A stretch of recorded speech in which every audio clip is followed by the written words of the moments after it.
Hold on, I just realized. Does Toby Fox copyright Undertale music? I just realized. Like, can I even have that as stream background music, or like just like the lobby waiting for somebody to come in?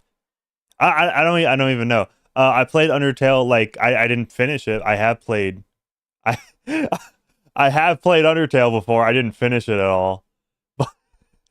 Dude, this is what Diddy was doing when he was in jail, playing Minecraft on the old Slappa PC. Hmm. How's it going, everybody? Welcome, welcome back to a new stream. That is not Megalovania.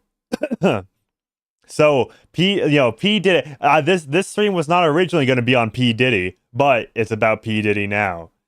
So I say the thing is, when I look up P Diddy, it's all a bunch of, like, of course, like corporate news, which obviously I'm assuming gets me copyright strike. Which I found. Okay, I found this one. This is under P Diddy free. This is from 6 years ago. This is on the official P Diddy account.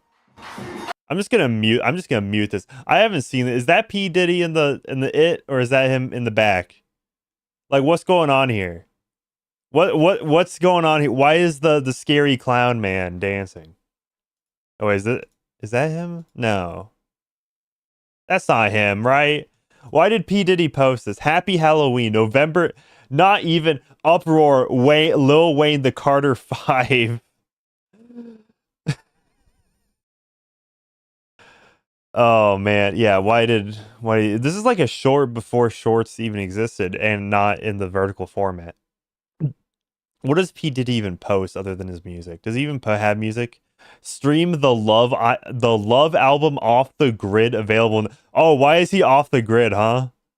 Very 1 year ago.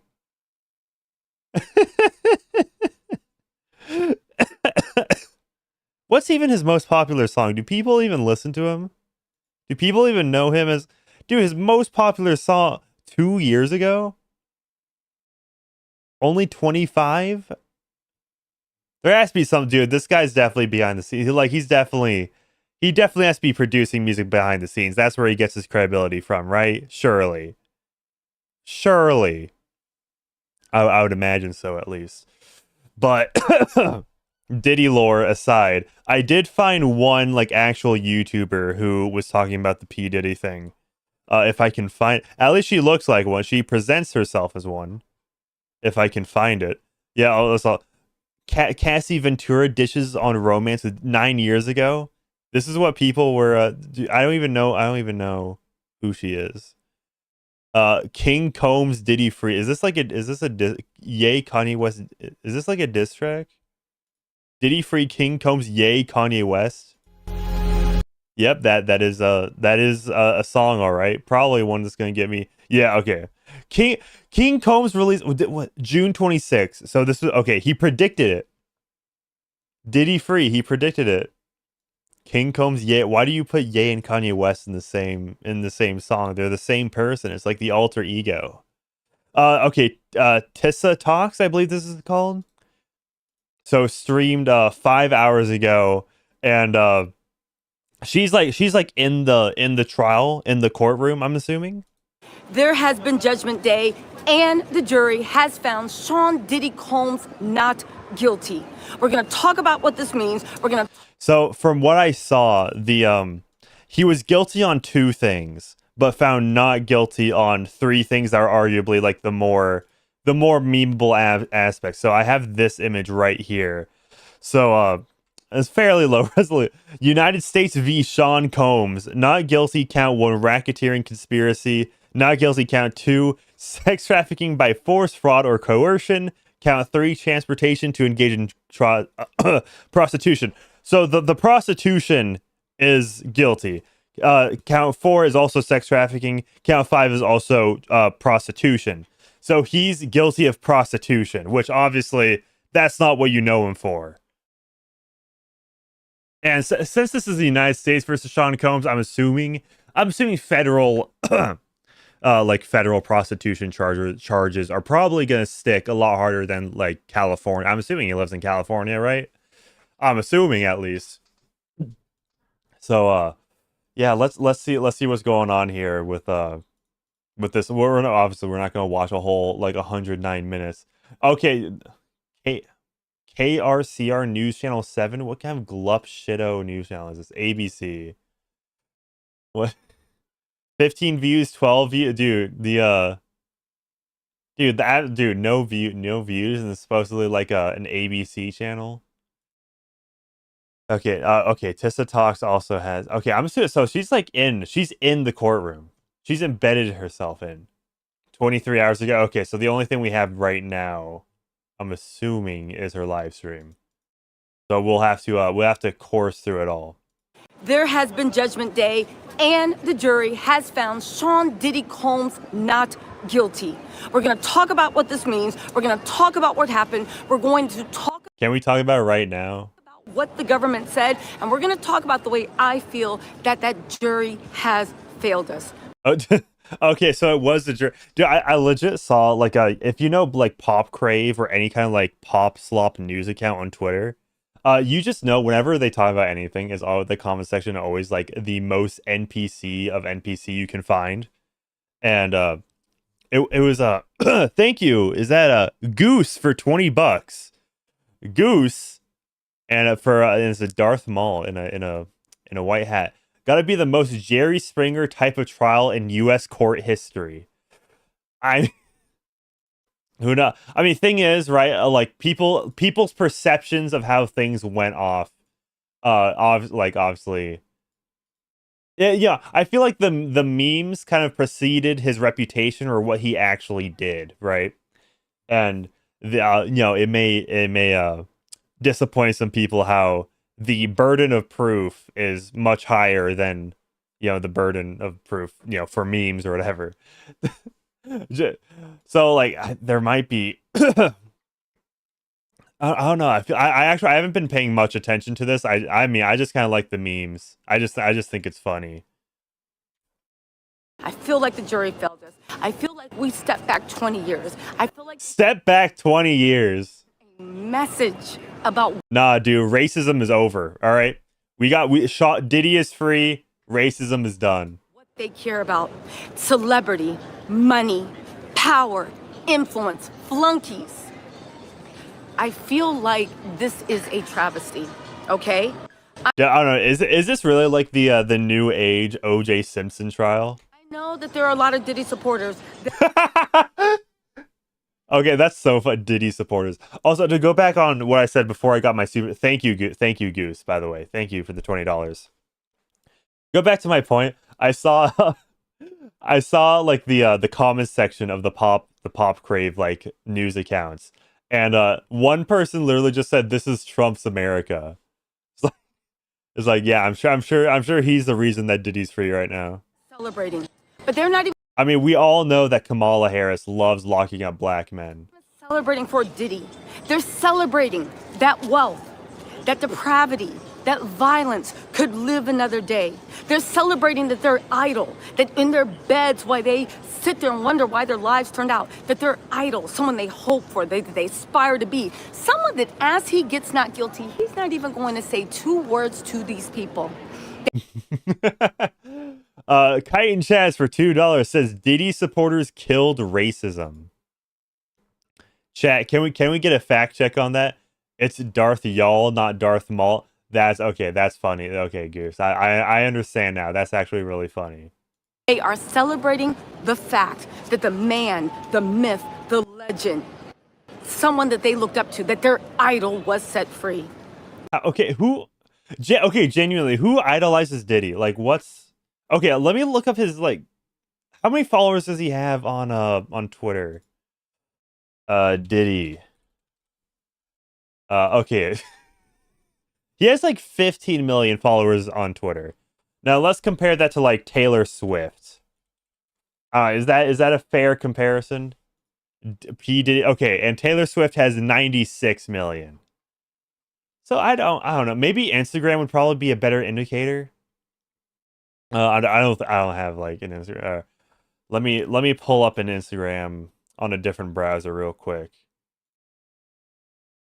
Let's see how many followers P Diddy has on Instagram. Maybe he got really big on TikTok. Maybe P Diddy. Let's see. Oh yeah, let's go on P Diddy's IMDb. What did IMDb? Because like he doesn't have any like banger music videos that popped off on YouTube. How many listens does he have on Spotify? That's probably a good indicator. So Diddy has only 20 million followers. So yeah, 19 point, like even less than that. Hold on, let's pull up while she's talking. I'm gonna pull up his Spotify. You guys, let's get into this. First of all, I do want to say I feel for all the victims that came forward, and I feel for all the victims that actually came forward and testified, that put their lives, that shared the most humiliating parts of their life to be picked apart, to be mocked, to be laughed at. In the closing arguments, while the jury was sitting there giggling, while Mark Agnifilo was Wait. The jury was giggling. They were laughing at the victims. That's crazy if true. Okay. I searched up Diddy and I'm literally seeing like AI slop. Hold up, let me. Okay. Check the Spotify page. I just searched up Diddy. You see, Diddy Free, the song by King Combs, yay Kanye West. Diddy Go Away by AI. There's AI slop on Spotify now. Minecraft profile page. Nope, you're too late. Already missed. I'm assuming Diddy the cupcake. The cupcake. So okay, this is a different because I know like the Chris and the Drake that like I'm assuming it might be a parody of this. Let's see. There's no way this is gonna get me copyright because it's AI. You can't copyright that. Let's play it. Well, never mind. Okay, can we predict how many monthly listeners this page gets?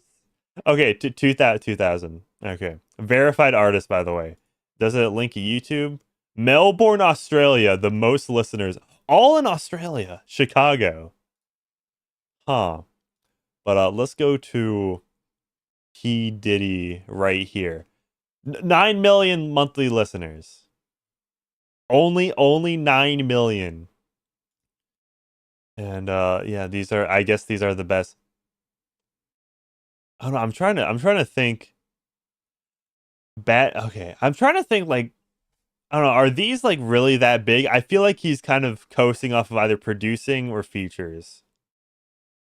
That's what and also he's probably much past his past his prime. Known alternatively throughout his career as Puff Daddy, P. Diddy, and less formally as Puff, Sean Combs is one of the shrewdest and most successful figures in the music industry. Starting as a party promoter, background dancer, and label intern, Combs rapidly emerged in the early 90s as a talent scout, label executive, producer, songwriter, and rapper, among other roles. Yeah, so he's definitely more of a behind-the-scenes sort of guy, which, I mean, yeah, I feel like, why would you... I don't know, why, like, he's just like an executive that put himself. He signed himself for his own label that he works for. That's what I don't understand why there would be like Diddy fans. I don't know. I guess I'm not in the culture. I'm not hip with it. Cassie's gangster and she could take 2 or 3 people. And my heart goes out to the victims that actually came forward. And my heart goes out to the future victims that saw what happened, that saw what money and power bought. And my heart goes out to those people that put themselves on the line only to get this. People are cheering for someone they didn't even know. People are cheering at the fact that someone that they would never let their daughter, their sister, their mother, their father, their brother, their friend be treated like that. But is there actual like people like are there videos of just like people like chanting "We love Diddy, we love Diddy"? Like is that a real thing happening? I'm genuinely curious. I don't know. Maybe the greatest news account on Twitter has it. I know he's already reported about P Diddy being free. P Diddy has been found guilty on 2 counts of transportation to engage in prostitution. Diddy was not found guilty on 3 other counts. One okay, yeah. So this is I'm assuming he's gonna ain't no party like a Diddy party. Let's see. P Diddy reportedly told his family that he's coming home today. P Diddy is officially free. Can we get Diddy in Mario Kart now? The new one. Let's see what else. Creator Clash news. Peach Jars, literal glup shitto who announces that she will be boxing Creator Clash 3 taking place October 25th. No one cares. No one cares about Creator Clash anymore. Oh, it's still happening in Tampa, Florida? I thought they moved to like Los Angeles or something. Let's see. H3 still posting about Hassan Piker. Still, Pokimane drops a believe victims tweet after the Diddy Trial verdict. Let's see. Is there more? McDonald's is launching a spicy version of their McMuffin. Yeah. Okay. Cool. Yeah. So I guess that's most of what we got so far. Yeah, dude. Like whenever you search anything on YouTube, of course, is Law and Crime Network. Is that like that doesn't get you copyright strike, right? The banner is P Diddy. Interrogations by Law and Crime. Let's see. Try what does try it free mean? What is this? Sign into okay. Is this a part of like YouTube TV? Is that what it is? P Diddy escort the Punisher reacts to the P Diddy has an escort named the Punisher. Diddy Combs trial, big day. I actually don't know if this is gonna give me copyright. Here today in the Southern District of New York, in the federal courthouse out in downtown New York, a verdict has been reached. We've been reporting about it all morning. A verdict has been reached. P Diddy is free. Sean Combs acquitted. Let's see. Case. Mr. Hayes, who's also, by the way, the author of In Search of Freezer Meat, we can talk more about that. Hayes. Freezer Meat, is that did he kill someone here? Had testified during the course of this trial about his involvement in 8 to 12 sexual encounters that he had with Cassie Ventura Fine and Sean Combs. Testified that Combs watched and gave directions during these events. You played a pivotal role in this case, Mr. Hayes. It's great to see you. Thanks for taking the time. Your reaction to the verdict?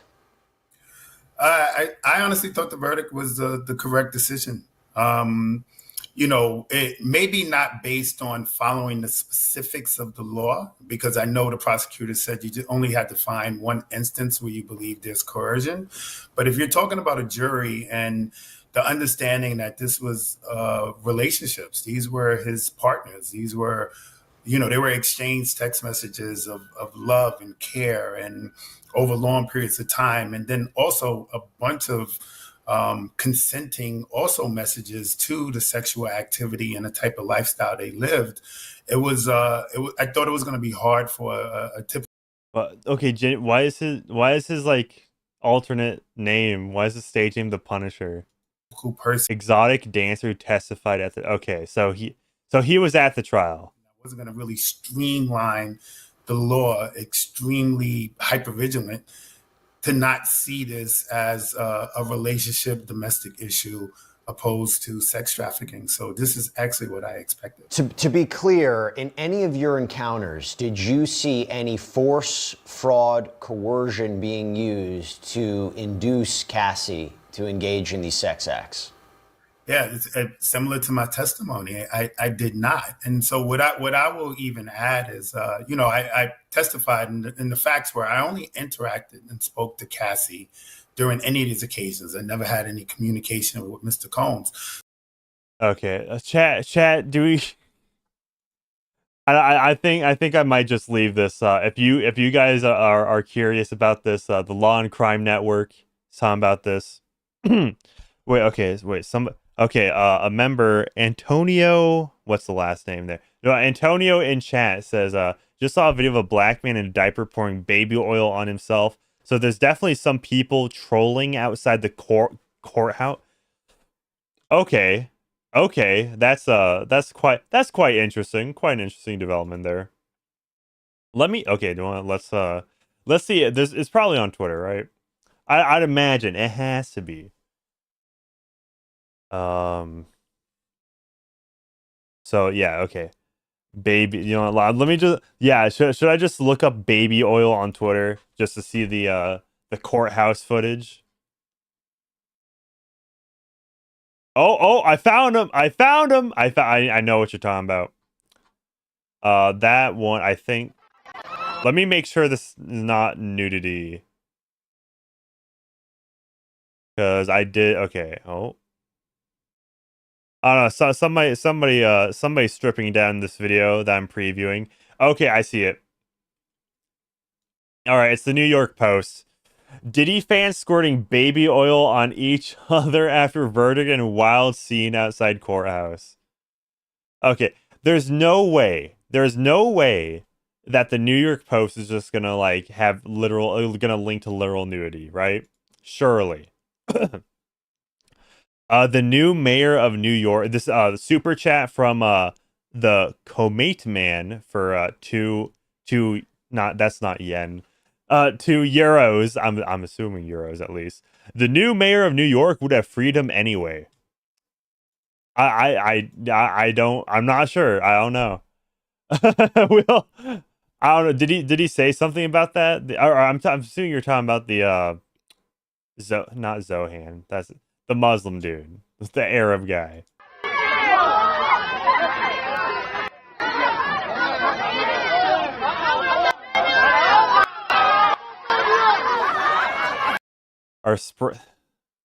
They're spraying baby oil on each other.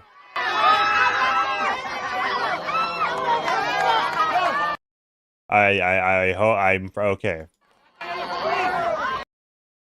I don't like how bouncy her breasts are right there. I don't trust it, and that's a very loose fitting bra. I can't risk it. Wait. Oh, okay, let's see what's going on in this comment section. Conversation in the a New York Times comment section, or not New York Times, New York Post. Every person there who has Medicaid or other government handouts should have it taken away. Too much time on their hands. This is the first week of the month. The government refilled their EBT cards and paid their Section 8 rent with your tax dollars. No jobs they need to go to. Oh, look, the video. That's why. Hopefully these excited fans will let their daughters and sons go home with Diddy to celebrate. Should be an educational... Dude, this comment section is wild. National Geographic comes to Manhattan. Oh my... Dude! What's going on in this comment section, dog? Don't people have jobs nowadays? I don't even remember when I took a day off. Oh, I do. It's when I needed to work at my second job. Certain segments of our society have no class or sense of morality. They're celebrating his abuse of women and go along with it. If Diddy was a different color, baby oil wouldn't be flowing, rocks and bottles would be throwing. The Post had the nerve to reject my comments. So it's okay for this guy to do things, but just don't mention them, don't talk about them. Yes, it's great to see all these people, especially women, celebrate someone who treats women as objects. Comments. Dude, this is crazy.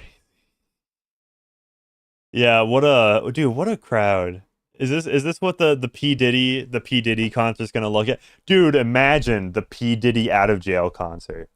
That's gonna go crazy. Yeah, like what this happened a few hours ago. So this was definitely happening when people were at their jobs. But I guess these people just don't have jobs. Or I don't know. In the case you get like Wednesday off work.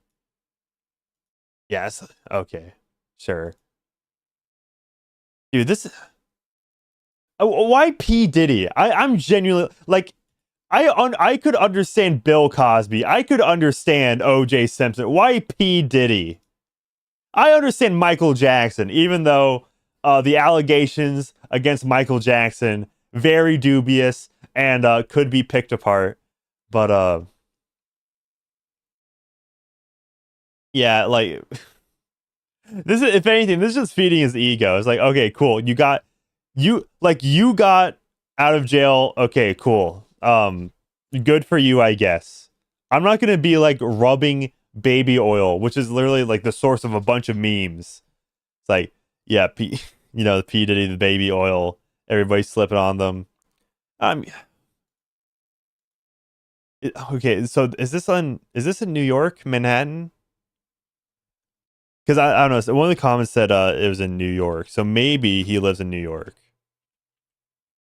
or maybe he. Okay, I guess in one of the comment section or in the chat said here that Zoran, the like mayor guy of New York, would or maybe that's where the federal trial happened. Maybe Sean Diddy Combs' verdict: mogul acquitted on sex trafficking charges, convicted on prostitution count. So he still should be going to prison for like 5 to 10 years, right? Supposedly. Sean Diddy Combs trial. Cassie accuses Diddy. See, this is just what we needed. I can't expand it. Another woman comes forward in November of 2023. Diddy sued by third accuser. All of this in November. Diddy's homes raided March of 2024. Man, that was over a year ago. That was what, and that's when they found the baby oil, right? Okay, wait. Homes in Los Angeles and Miami Beach. So he had both an East Coast and a West Coast house. 2016 hotel video airs. Oh, wait. CNN airs a video that shows Combs attacking and allegedly beating Cassie in Los Angeles. Wait, hold up. Can I? Is there a video? Can I show? Because Diddy arrested in September. Trial begins in May of this year. Man, is that how long a trial takes? Kanye West surprise appearance in June 13th. Yeah, okay. Cause okay, for full I should post okay, I need to because I recorded the reaction. And but if you guys don't know, I think it's on Tubi or like some like glup shitto streaming service. My friends and I found this like Instagram reel that was called was African American Psycho the Hip Hop Freak. I know you're not going to believe me that this is a real movie, but there is a real movie called that on Tubi, like straight to Tubi, and I literally was able to watch it in browser. I'm pretty sure I didn't even have ads, and I didn't even need to sign into it. And essentially, the character that's the African American Psycho is P. Diddy. They even like referenced the hotel attack in the movie itself. And the movie came out November 5th, 2024. So when did the other hotel video? So May of 2024. So May is 5. So like it took less than 6 months to make that movie, or like from filming to. I don't think I genuinely don't think you guys are gonna believe me. I have to pull it up. The Hip Hop Freak. But I did like I watched it with the boys in Discord, and I should probably upload that to Patreon. Unfortunate since we are literally watching a movie, it's probably not gonna be able to go onto YouTube. But essentially, for like I'm gonna make the YouTube and Patreon are separate things. If you want like movie or music reacts like copyright stuff, then Patreon's the way to go.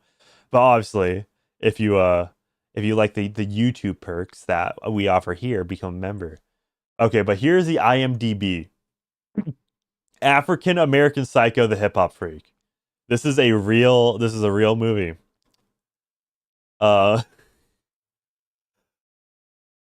Yeah, it has 5.6 stars. Wait, American Psycho 2 All American Girl. That's even worse. Only 3. When did this come out? 2002? Director Morgan J. There's no way that's the Morgan Freeman. That's not Morgan Freeman. Hold on. I feel like is that the guy that's really annoying on Twitter? This is the guy that tried to make just like some sequel to American Psycho. All right, but okay. Going to this. This came out November 2024. Alvin Gray, he makes I don't know. I'm assuming he has quite the catalog. Okay, yeah, look at known for. Look at his known for. He already made a movie in 2025.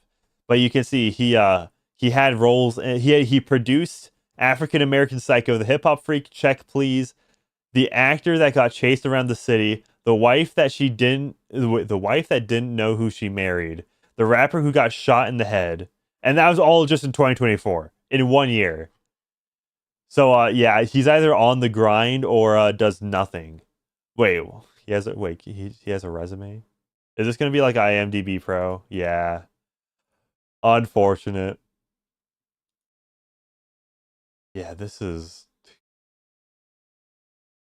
I can't believe it. Do we all just hype ourselves up too much? Is this what it comes to? The jury ultimately found guilty of 2 Mann Act transportation counts. Yeah, we found that out. Prosecutors, in a brief on their own, argued that sentencing guidelines will likely call for a prison term between 51 and 63 months. Let me pull up the calculator. Let's divide that by 12.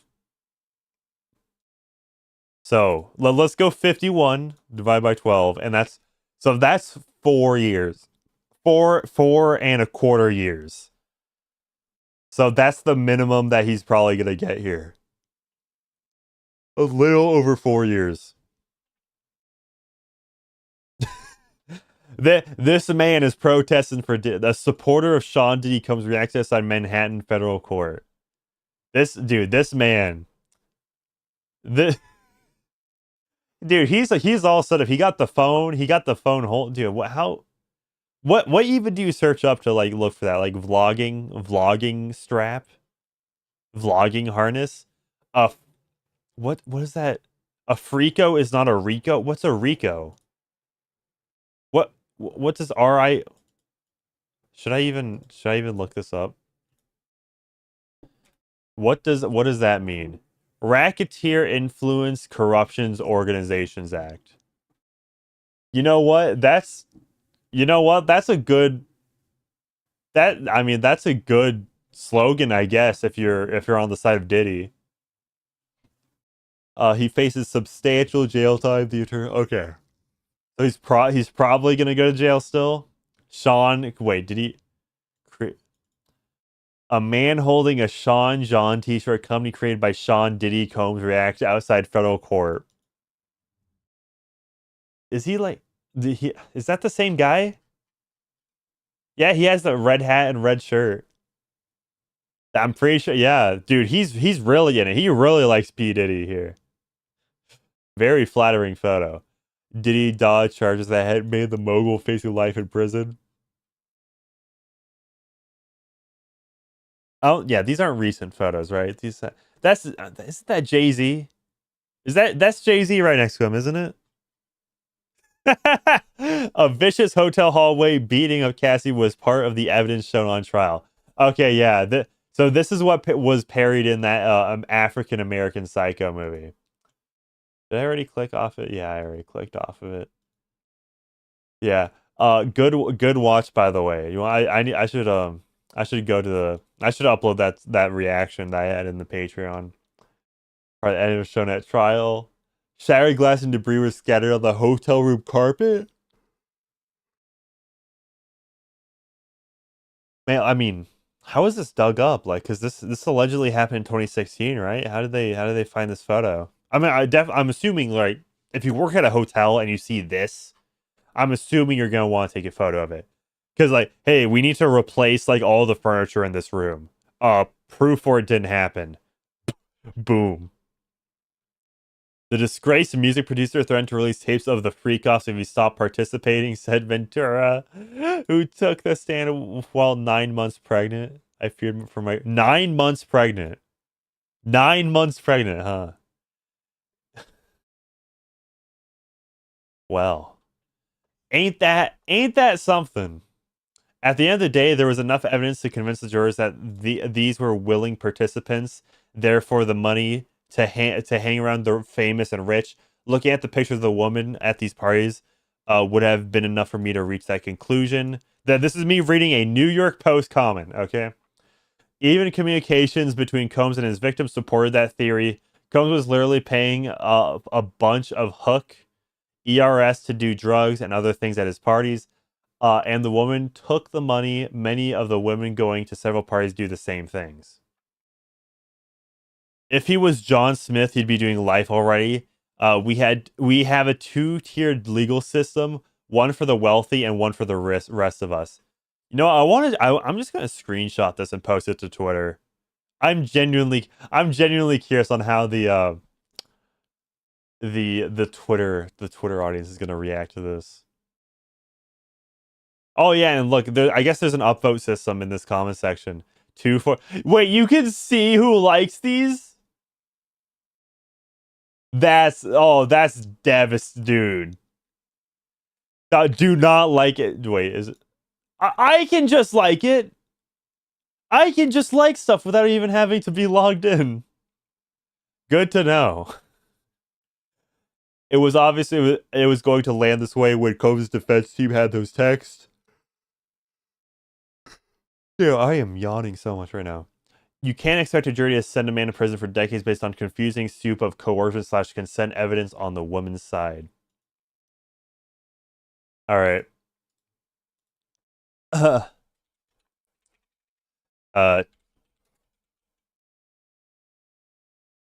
Okay, I'm posting these those two comments from earlier on Twitter. Let's see what my comment section has to say about it. Because I will say that like this is kind of a I would say this is pretty convincing. I mean, I understand this too, but I'd say this is definitely a very convincing argument. Diddy Trial. Boom. All right. Well, I'm gonna link my tweet. You guys should like my tweet. Okay, let's see. Did I miss any super chats or anything? Okay. The man who originally defined that RICO charge should cover was on Diddy's defense team because Diddy wasn't guilty of racketeering. Charging him with that was crazy as trying to charge me with it. Okay. Mysterious K in chat says Manic is yawning. If only there was a caffeinated drink to drink. So true. That's why we can go to the Dragon's Treasure, where you can buy anime branded tea, coffee, and soap. And if you go into the link in the description, you can use code MANIC for 10% off your order of anime branded tea, soap, or coffee. Let's see what we have in stock here.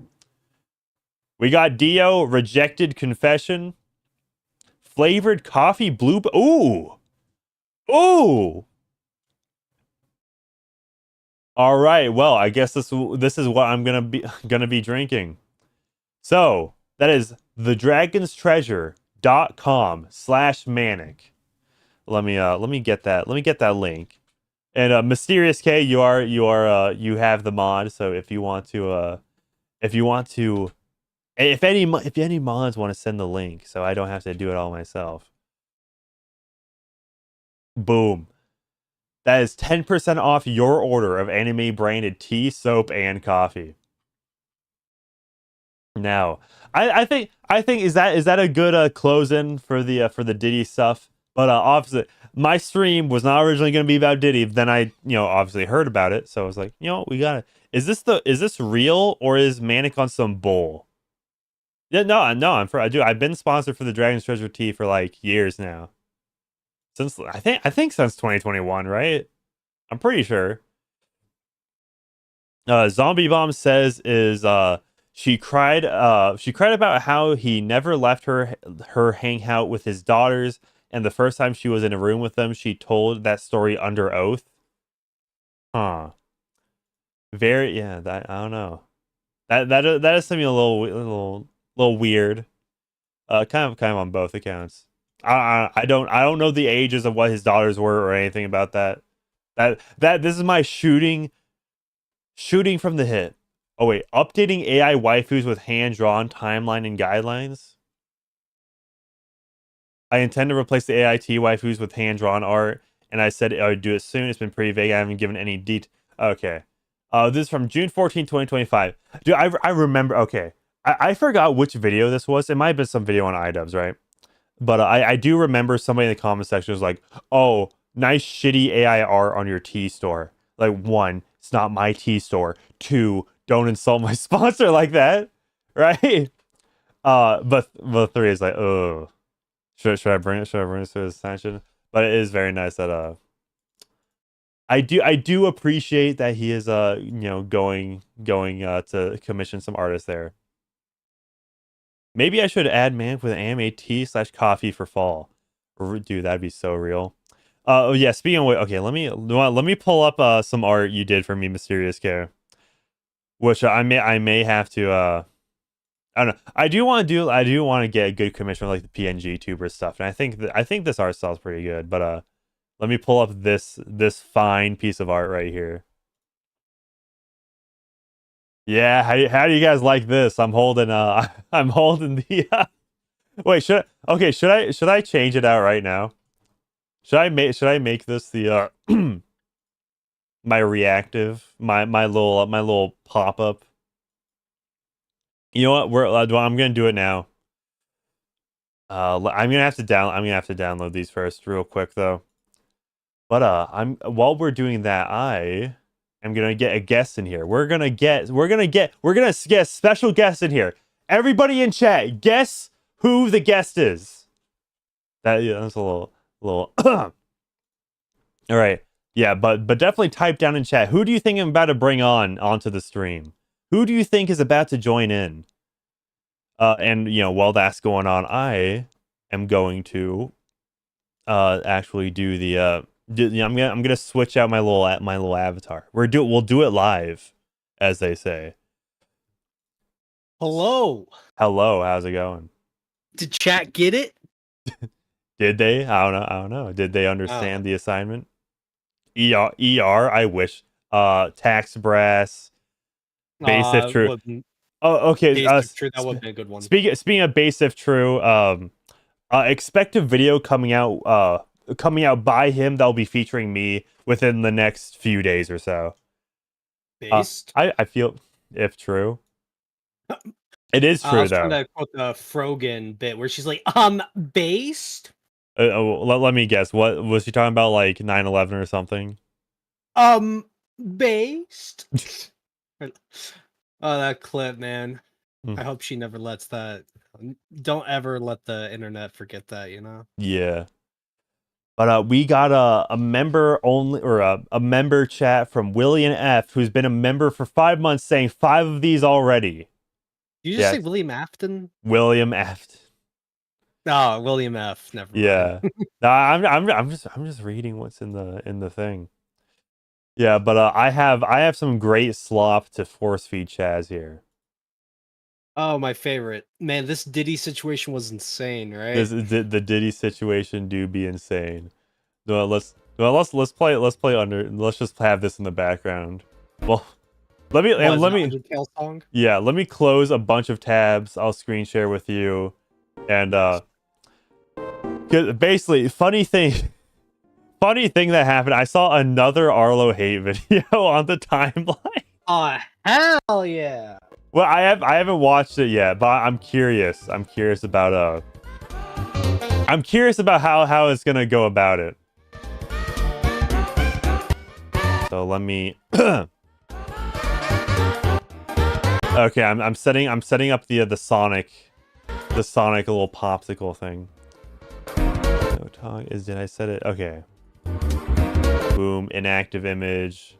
All right. I'm just kind of just throwing a thumbnail together, just seeing what works. All right, I've officially switched it out. So let me get into my little big bag of tricks, my big bag of videos to watch, to force feed slop. All right. All right, let's see how this video is. This is only like 4 minutes long, so hopefully it's good. Hopefully it's at least entertaining. Arlo. I would consider him a pretty iconic Nintendo. He's already peeking the mic, which I think that's a good sign. You know what? Based. YouTuber. And my browser's Nintendo for who knows how long. With his simple. My browser literally does not want to go out of this mode, so that's cool. Let me just reload. Yeah, I was gonna say just hit refresh and see if that fixes it. It did not fix it. Okay, thank you. YouTube YouTube is such a great website. It's so good. Nintendo YouTuber. Arlo has been making videos about Nintendo for who knows how long. Can I? Old. Okay, okay. Oh, now it works. Now it works. Oh, by the way, it's a Sonic profile picture. Oh hell yeah! Oh, it's Sonic OC. EX. Well, Sonic EXE. EX. Oh my god. Yeah. Why does Sonic.exe not use the Chaos Emeralds? Because he doesn't need them. Dude, are we really talking about Sonic EXE lore? Arlo.exe. SMG4 straight man turned into view hungry loser. iDubbbz mentioned. What the hell? Well, dude, what? Yeah, what channel have I just came across? Consider him a pretty iconic Nintendo. A Jimmy channel. Jimmy. About Nintendo for who knows how long, with his simple but iconic blue puppet. Even if I haven't seen every single Arlo video, I could definitely say that I'm a fan of his content. I want to go back Lame. 2015 to 2016. Joking. Arlo made a video discussing the problems with current Paper Mario, and he was not the only person. Oh, we're going back 8 years ago now. We're going. Ah, good times. Yeah. Yeah, it's like, oh, the problem with Arlo. Yeah, let's go back 8 years ago to talk about the problem with him. Problems with the series. In this video, Arlo isn't particularly positive, but he's also not negative too. Arlo. Oh, it's just painting a picture of how much he's changed for the worse. I.e., not at all, right? Like, oh, he's just down the middle. Like, it's bad, but also, you know, good, blah, blah, blah. Like the most milquetoast opinion ever. It's not perfect, but it's not god-awful. It's fine. Like, hell no. Many such cases. Ideas. It still holds up. It might be one of his best videos he's ever made. It shows us that Arlo is able to have nuanced discussion. Bros peaked like 8 years ago. Arlo says, no, you're the problem with current Paper Mario, and you can't accept change. No, he doesn't do any of that. What's the point of me bringing up this video, you might be wondering? Wait, why would Arlo talk about? Oh, is this about his review of the Sonic movie? Is he really going about this over a Sonic movie?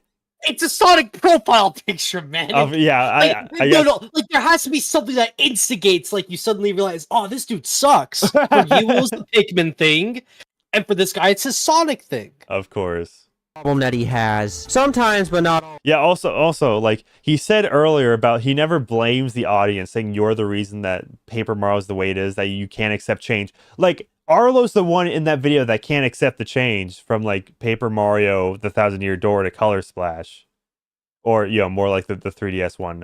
Not Paper Jam. That's a Mario and Luigi game. Sticker Star. That's what it's called. Yeah.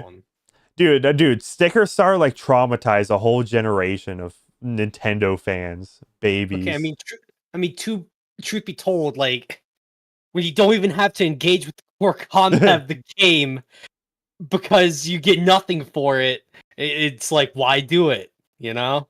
Yeah, exactly. Like, the thing is, I think an issue is that everyone knows Sticker Star. It's ass. It's a bad game. I've tried to play it. Did not like it at all.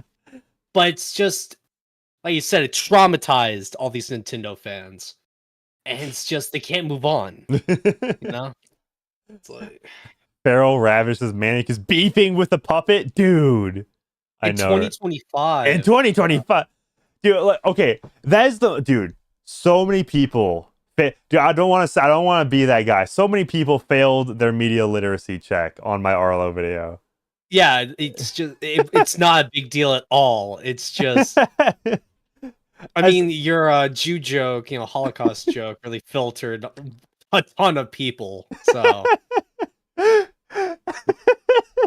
dude, okay, like in the very beginning, right? The thing about first off, it like also like there's the joke at the very beginning where it's like, oh yeah, I've always hated this guy. Now I have a legitimate reason to do so. One, that's a meme. Two, that's set up for the joke where Yoshkin features, and he's like reacting to it. Like it's I I'm like, I don't know. Do people not understand the difference between like genuine points and a joke? Yeah. Yeah. Yeah. And by the way, me saying Pikmin 3 was the only good Pikmin game was absolute rage bait. Which I don't know. The first minute of that video was nothing but rage bait and media literacy tests, and it was so good. Yeah. And somebody. Oh no, I'm pretty sure you sent me the comment that was like, "Why are you sweeping for Bo Blacks?"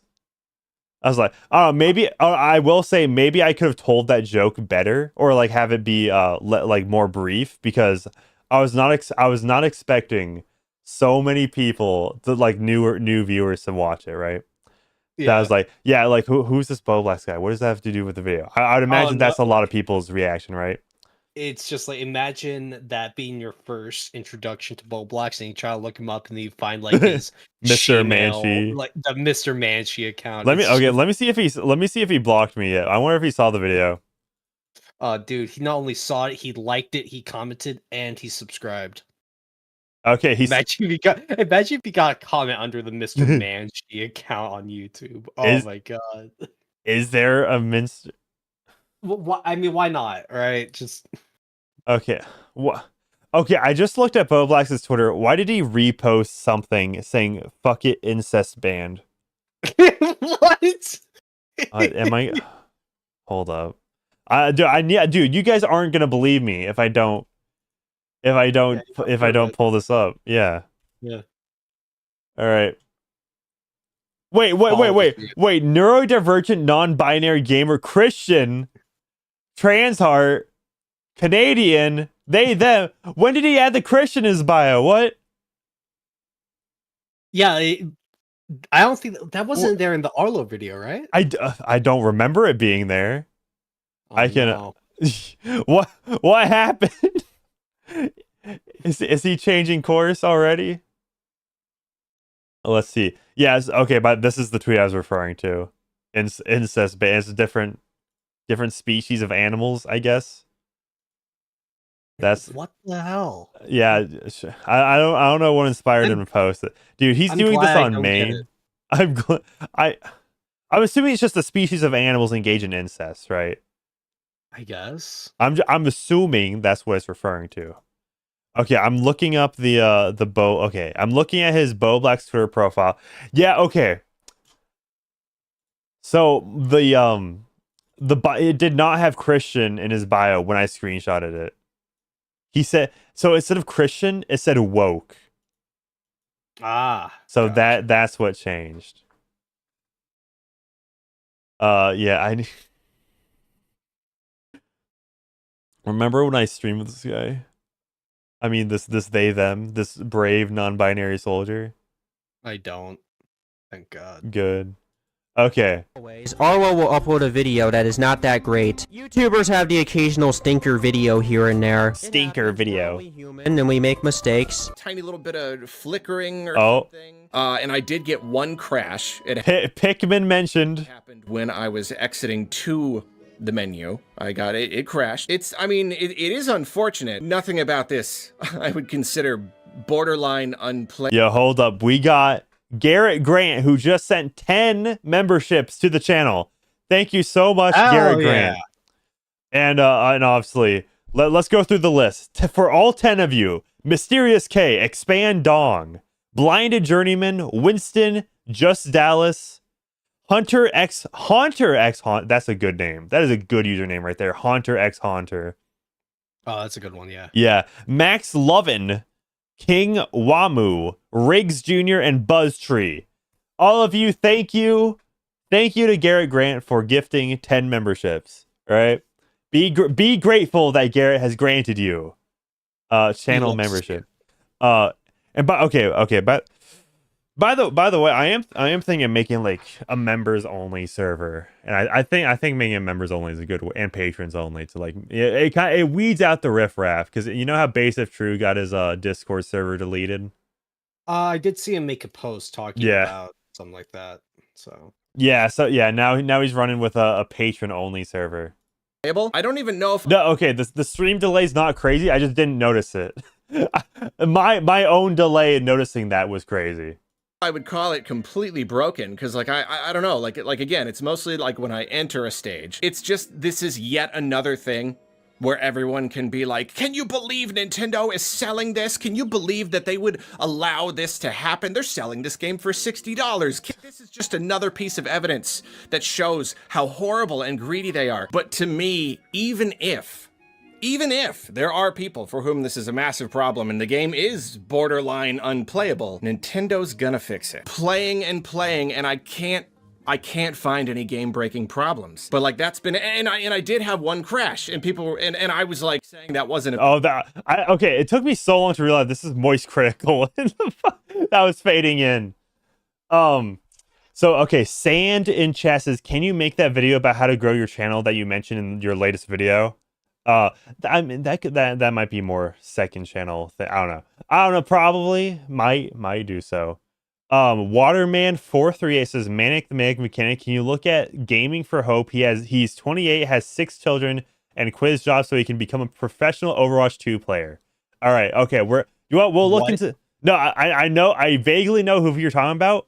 I think I got a video that I can pull up. If you know a channel that has made a video about him that's like, relatively short that we can react to on stream, then we can look into it this very stream. And people are like, okay, but like that's actually a huge deal because crashing is a really big thing. Yeah. The thing is, it only crashed when I exited. Crashing is a really big thing. Oh my god, what happened to you, Arlo? Where's the nuance? Where's the actual discussion? I'm not gonna go too deep into. I mean, I feel like Arlo did try to add nuance into the discussion, but he kind of backed himself into a corner. Right? Or either that or didn't make it clear. He wasn't even playing devil's advocate. Right? He just straight up was the devil's advocate. He just straight up was the devil, Satan himself. Feral Ravish says, Manic, are you still looking for an editor? I need workman. If there is still vacancy, let's touch bases. I mean, I already kind of got someone, but if just okay, if you have already emailed me, then let me check my email real quick that I put in there.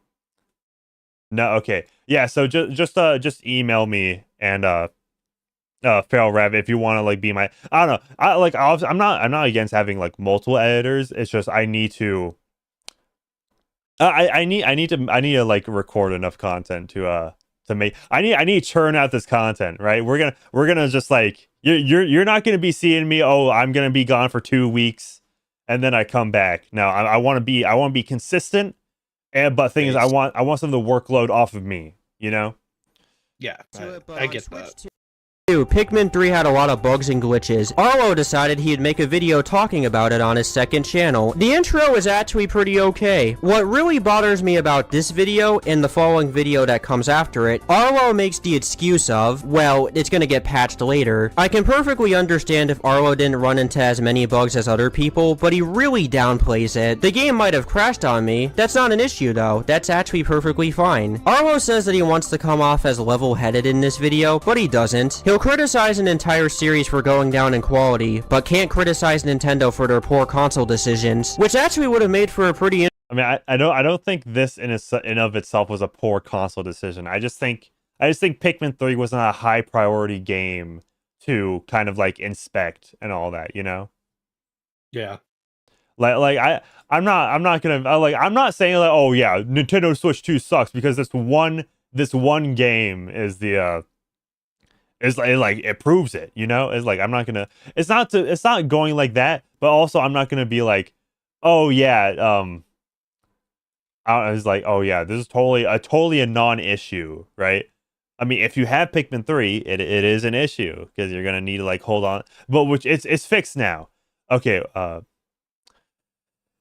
Interesting topic to see from Arlo. Dude, you're allowed to be critical. You can criticize Nintendo. His second video isn't any better. It's the first video but longer. There are some parts in this video that really bother me. He did do a lot of repeating himself. He almost tries to excuse what he says in the first video by saying, a little too hastily, I didn't have the whole picture, because that's the thing about Topic Arlo. These videos, they're pretty fast. He also Slop. says this too. I need a little more positivity in my life. I need a little bit less negativity. What is he trying to get at here? It's perfectly fine to make low-effort garbage. You suddenly can't criticize companies anymore. You're gonna try to be more positive in the future. It reminds me of how iDub said no fucking way!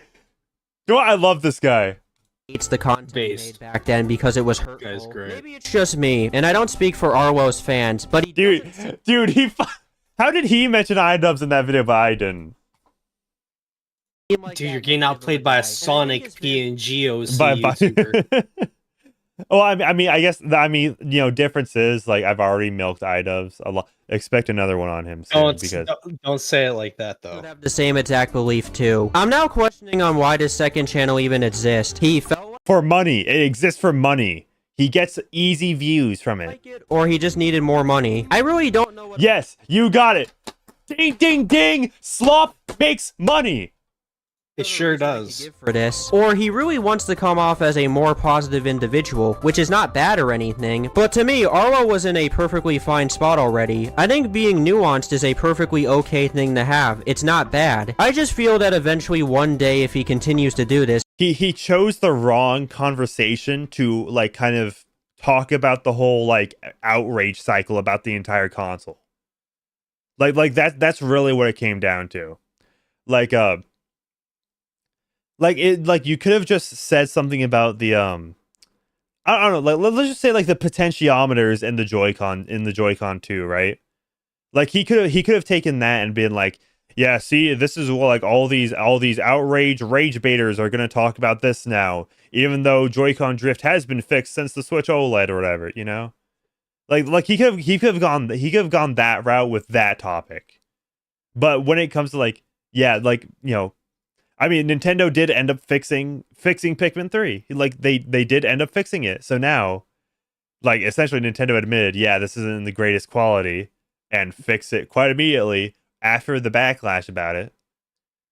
So it was just like, it's like basically the only people who are going to remember about this Pikmin 3 on Switch 2 situation Are diehard Pikmin 3 fans. Well, they're only going to remember it because of Arlo's sweeping. That's the only reason. Because it got fixed 3 weeks after the Switch launch? Yeah, a week or two. Yeah, which fast. Which like if you're an early adopter of any piece of hardware, I think you kind of should expect that it's not you're buying the hardware at its worst, right? Oh, of course.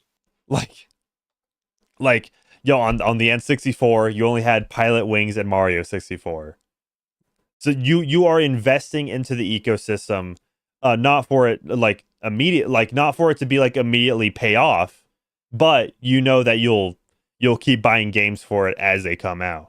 And it's like you give people a lot of shit. Not you, but the internet gives people a lot of shit. People like Nintendo, and they want to support the company they like, so they get their newest console day one.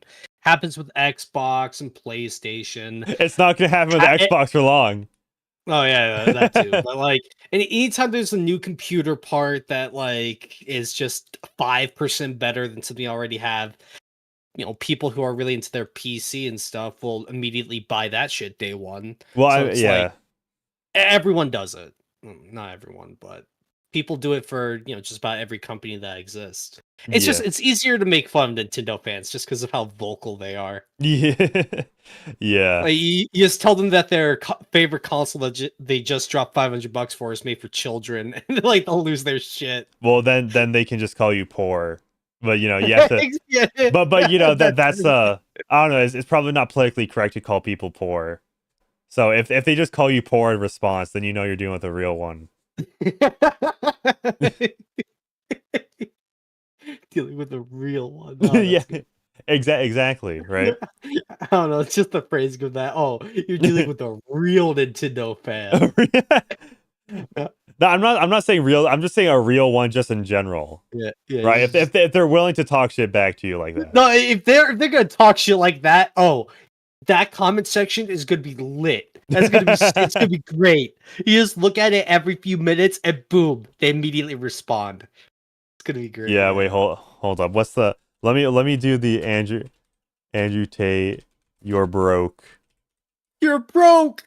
You're fucking poor. Yeah, this is like every Nintendo fan when you bring up the Switch 2. You're broke! You're fucking poor! I need to get that on a soundboard. I know Andrew Tate sucks ass, but that's such a good clip. So good. You're broke. You're fucking poor. Oh, yeah.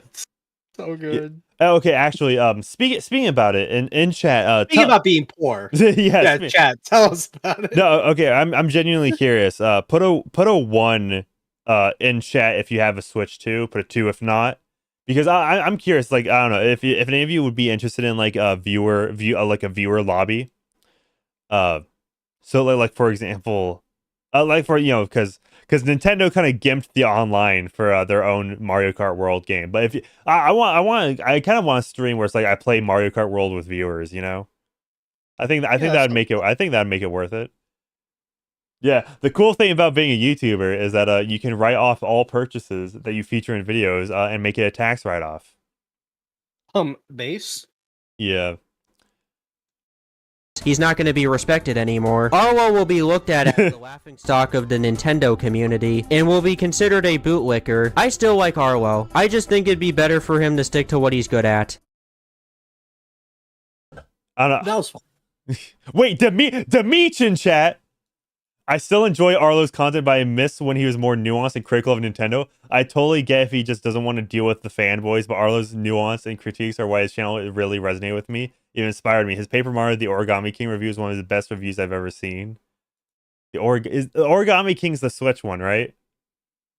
I believe so, yeah. Yeah. It goes like Sticker Star, Color Splash, Origami King. Yeah. So. This right here. Look, dude. I was great. Demeech commented in this. How come he hasn't commented on your video yet? Pussy. Oh, do you think he was filtered by the Jew joke?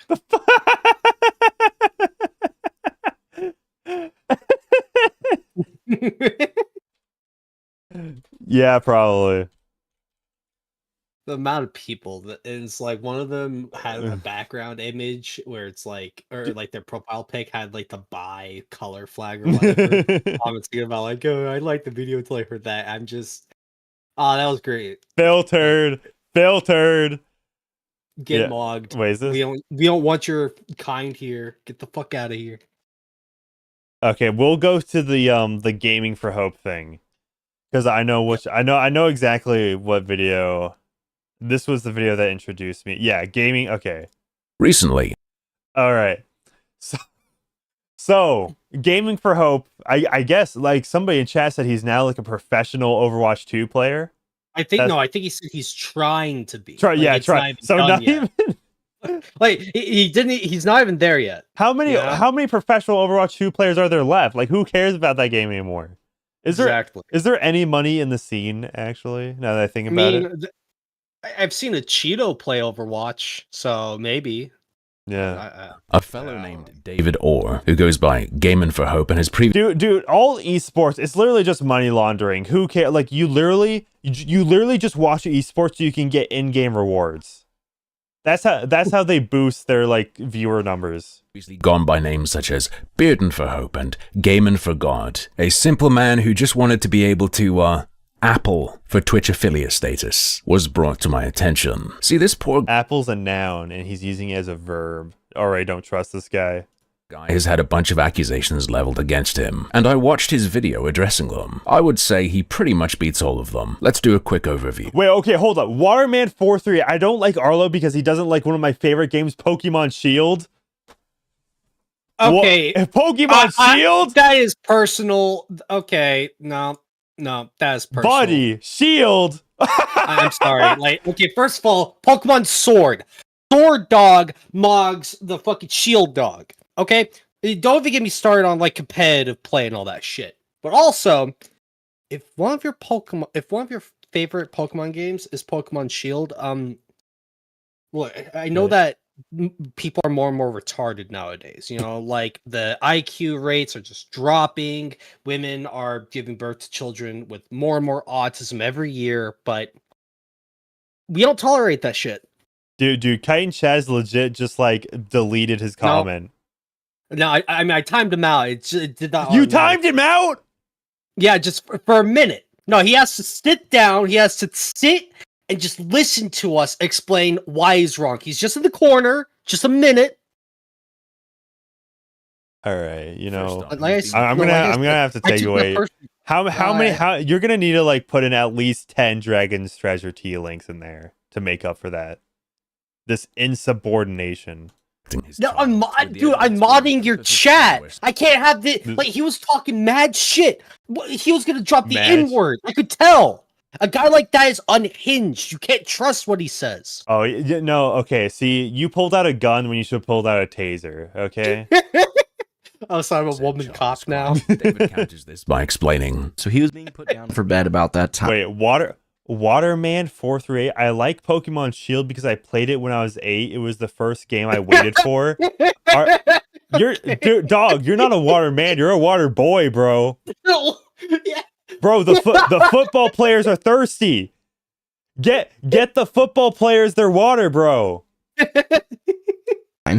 And my wife was with him, so he was not being neglected. My wife is a stay-at-home mom. Fair enough. I don't want to hear that in a stream, but okay, silly accusation. Next up, he addresses accusations of being anti-queer, and he essentially explains that he has a love the sinner, hate the sin position. Down to you whether that counts as anti-LGBT or not. But his position on sodomy ain't exactly fire and brimstone. Bible has no hierarchy to sin. There is no, the LGBT is the worst, although some Christians would have you believe that. There's just... So I gotta point out the sleep token shirt. I'm sorry. Like what? What about it? No, I dude, don't know what that is. Dude, I don't know. Everybody makes fun of Sleep Token now, including Anthony Fantano. And I don't. It's a band. Yeah, it's a band. It's a band. I don't, dude. I don't know. People like he literally described it as what do you say the new album was? Metal for Disney adults, and that really stuck. And then now I'm like, damn. Now I can't enjoy this music. I will, but I can't enjoy it anymore. Anthony Fantano says Disney for adult. You Disney at least adults. can't just admit it. You know, you can't just openly say I like it. Yeah. Or people believe. actual basis for that.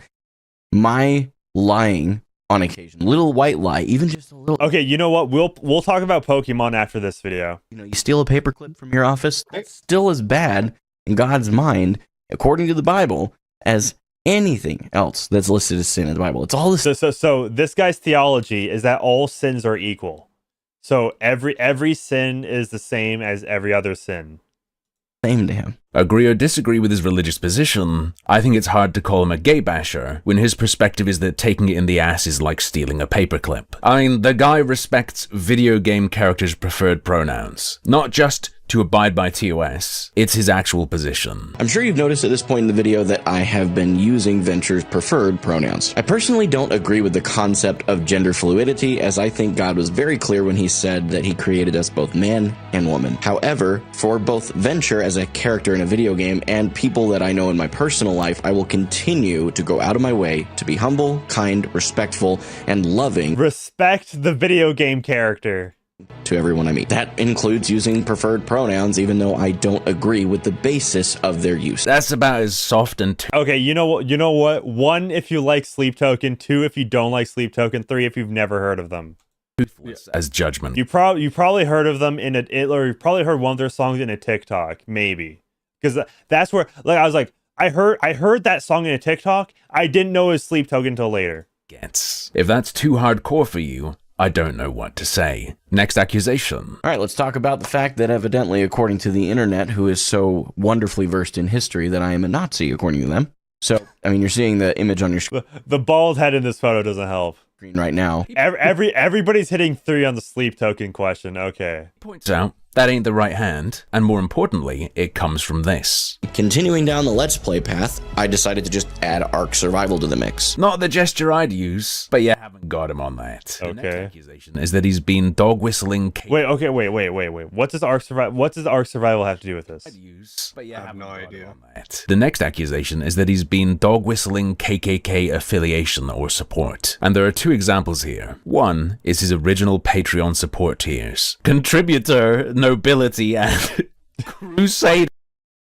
Chat, chat, is this a dog whistle? Oh no. Is this no. Contributor, nobility? I mean, crusade? it might be like Mortal Kombat, right? Yeah, You know, something like that. So I guess Mortal Kombat's all a dog whistle. Oh yeah. But there's specifically 3 of them. Spelled with K's, all in a row. Alright, okay. I don't really see myself doing that accidentally. But he does have a strong defense. He's just kinda dumb and didn't realize his stylistic choice led to that. Yeah, I get that. You know, like sometimes you do something that, oh, it looks cool. Yeah. And then people tell you, oh, that looks like a dog whistle. Yeah. And like, I feel like he just should have change added it? another tier. He should have just added. He did end up changing it. well, yeah, if he ended up changing it, then like, who cares? I forgot I have the Sonic ice cream on the stream. Changing him now, though. It's gonna be fine, I'm sure. Just something silly and unrelated. Maybe something random, like Grand Wizard. The second example of alleged KKK dog whistling is his logo. I'm not terribly familiar with their iconography. I suppose it's meant to look like a burning cross. I'm seeing a bit of a different secret message.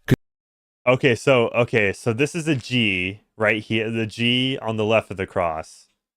Then there's the cross, obviously. Then there's whatever. I mean, I think that's supposed to be a hand holding it, though, right? I would imagine. Like it also does look like a hand. Congratulations on your Jorkin for Christ rebrand. There's also some unfortunate phrasing regarding this Of course you'll accusation laugh earlier like in the that. video. The allegations. Yeah, that I'm fuck aware off, of at man. this point are that I actually didn't see that. I wasn't even thinking about that.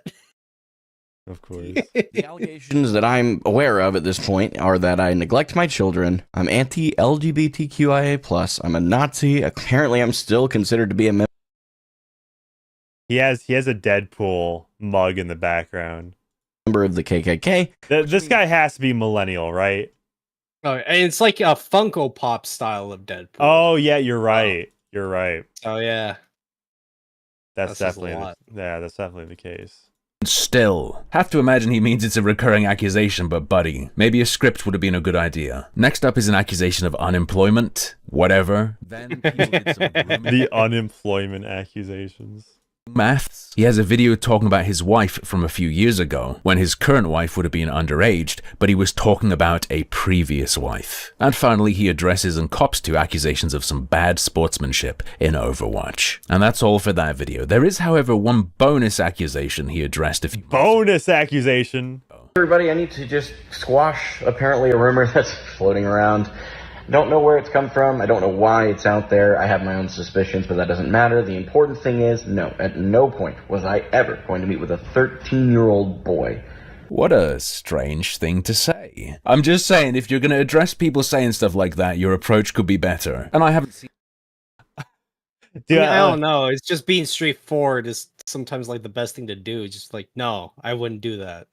Yeah, I mean, like- it's also like how Like, how do you widespread prove? how widespread were these to where he had to address it, right? And then it's like, how do you prove I'm not seeing little boys, right? Like, Yeah. No, it's like if I like it's like if some YouTuber just came out and was like, guys, I just to be clear, I am not a homosexual. Just just like, you know, it's like, oh, what was the context that led to you needing to say that, right? Yep. anything to substantiate that rumor. Now, having gotten all of that out of the way, I actually have my own accusation to make towards this man, and it is one I do not think he'll be able to dodge to any degree in any way. I'm going to state it very simply, and I think it's the most important one that can be made against him. In fact, I think it's the root of all these people messing with him. Plainly stated, David Orr, aka Gamin' for Hope, is a delusional retard and grifter. I haven't really seen that part leveled against him, but I feel quite comfortable with that one assertion. Regarding this point, I'm going to show you a little red flag, and then we're going to look at more of an air raid siren. So like I said, first here's that red flag, his Patreon about section. In it, he claims that God wants him to be a successful content creator to bring Christ to the gamers. I prayed, he says, and asked God whether it would be in his will for me to pursue this as a full-time career. You will main mercy, and you will like it. You are a healer, my son. 1 to 2 years. Oh God, I'm a tank. No, my child.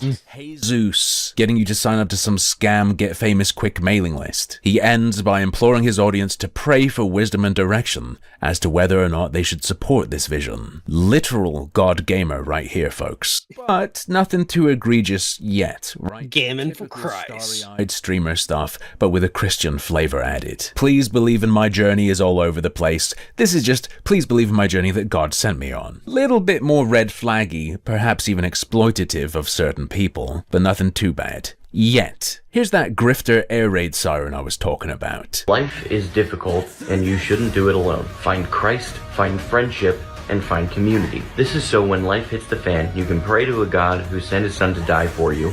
You can cry on a friend's shoulder. Oh, this music might be out. And it probably Yeah, I isn't mean, well, if copyrighted. it's featuring this guy's video, then I think it should be fine, right? Wonderful, wholesome, I don't know. inspirational. Downtrodden denizens of the internet, come get saved, come find friends, get support. What's wrong with that? Oh wait, the video's not done yet. We're in the place of needing that practical help. Our car needs $1,350 worth of repairs. If you can help, the options are listed here, or you can find them below. Oh, he meant all that stuff for him. From you. He is God's chosen gamer after all. I watched all this live, and one religious member of my viewership was so sickened, he had to peace out. Now that was in 2023, but he did something similar before, melding his religion into his request for cash. In 2021, when he went by Bearden for Hope, he took a little break. Hey everybody on social media, what's going on? Bearden for Hope here. Just coming at you with a really quick announcement. I'm going to rip it off like a band-aid. I am done creating content for the foreseeable future. The reason why is because I truly believe that gaming is a tool that can be used for outreach to talk to people about the hope that lies in the gospel of Jesus Christ. I do remember there was definitely a streamer that was kind of like he would go on Fortnite and go like, fill lobbies. And then he would just like talk about the Bible with whoever he was like grouped up with and stuff. I'm pretty sure he was banned on Twitch. I'm not sure if it was because of that, but I don't remember his name, but I do remember that is kind of a style of content. Many of you have probably heard me say that, but it's been a while since I've really lived it, and it's been a while since I've even been saying it on my live streams and in my YouTube videos. I realized that I've been creating content as a gaming content creator instead of as a Christian trying to reach gamers. Righteous so far. He's not doing what he thinks he's meant to, so he's gonna take a break to fix that. Respectable. But why has he gone off that path, and what does he need to fix it? Because I've lost sight of the mission, I don't have a lot of time right now. Brad says Harmful made the only other good Dustborn video. You better be talking about like my videos, the other one, like the first one.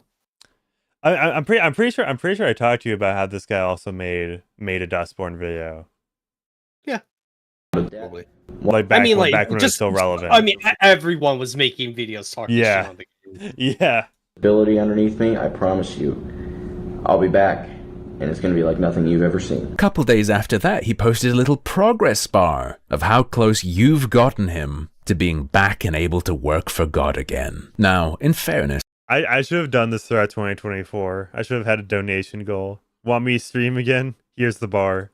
These are the only two examples I found where he explicitly makes it about his religious quest. But remember, that's the premise of his whole existence online. And presumably, he has believers, acolytes, disciples.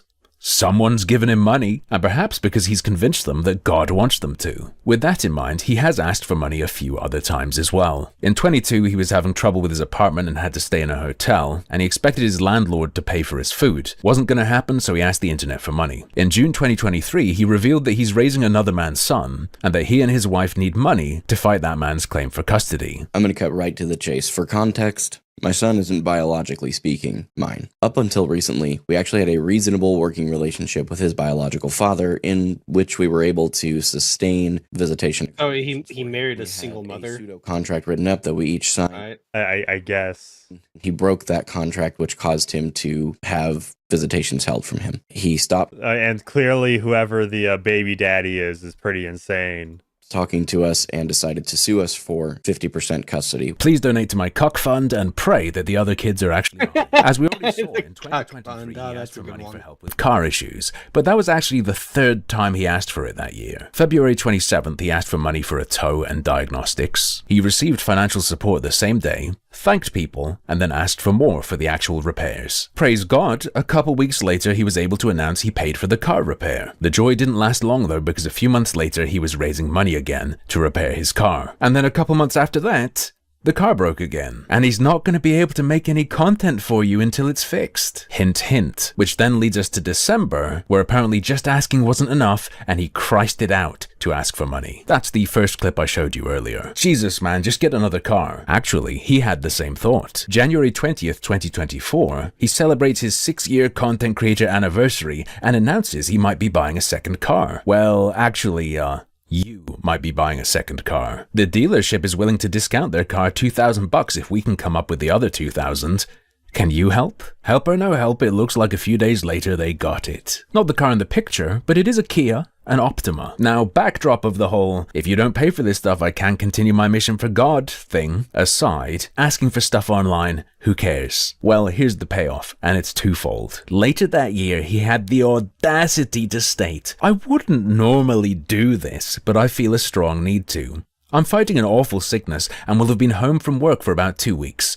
If you can help out, I'm trying to close a $1,200 gap. Wouldn't normally do this. What are you talking about? Next tweet we're going to see for you is going to be that you've grazed your knee and need $100 to buy Band-Aids. And the cherry on top, later that month, he smashed a car to bits. I was in a car No. It's Joe, dude. It's Jover. It's over. Dude, like I would imagine it is like that must be like worst case scenario. If this is time from God, you ask for a car and then your car, crashes. I don't know. This is a sign. I don't know what it's a sign for, but it's definitely a sign. I T-boned a lady that ran a red light. There was a witness. So I mean, if he has insurance, women shouldn't drive. If he has insurance, he should be able to get this all, repaired or, just get a different car. He should be getting money, right? Accident this morning. I T-boned a lady that ran a red light. There was a witness. For those unaware, I drive rideshare. Plot twist, he stole that car and crashed it into some lady. Please help if you can. The keen-eyed of you will notice that's not the car he got his wife. After getting that in January, he got another in May. You may notice that is also not the car he crashed. They had just traded in one of their cars to get it. So, there's a check. Obviously, I'm not going to show you guys. But there's a check from the vehicle that we traded in for that Bolt that just got totaled. And they refunded almost the entirety. He's just having his channel analytics all out there. That's I don't know. That's a bold move. The gap in but to be fair, if he is kind of like, dude, he even has like he has an NES controller on his shirt, and I'm pretty sure it's like the classically trained shirt. He's a real gamer after all. So millennial coded, dude.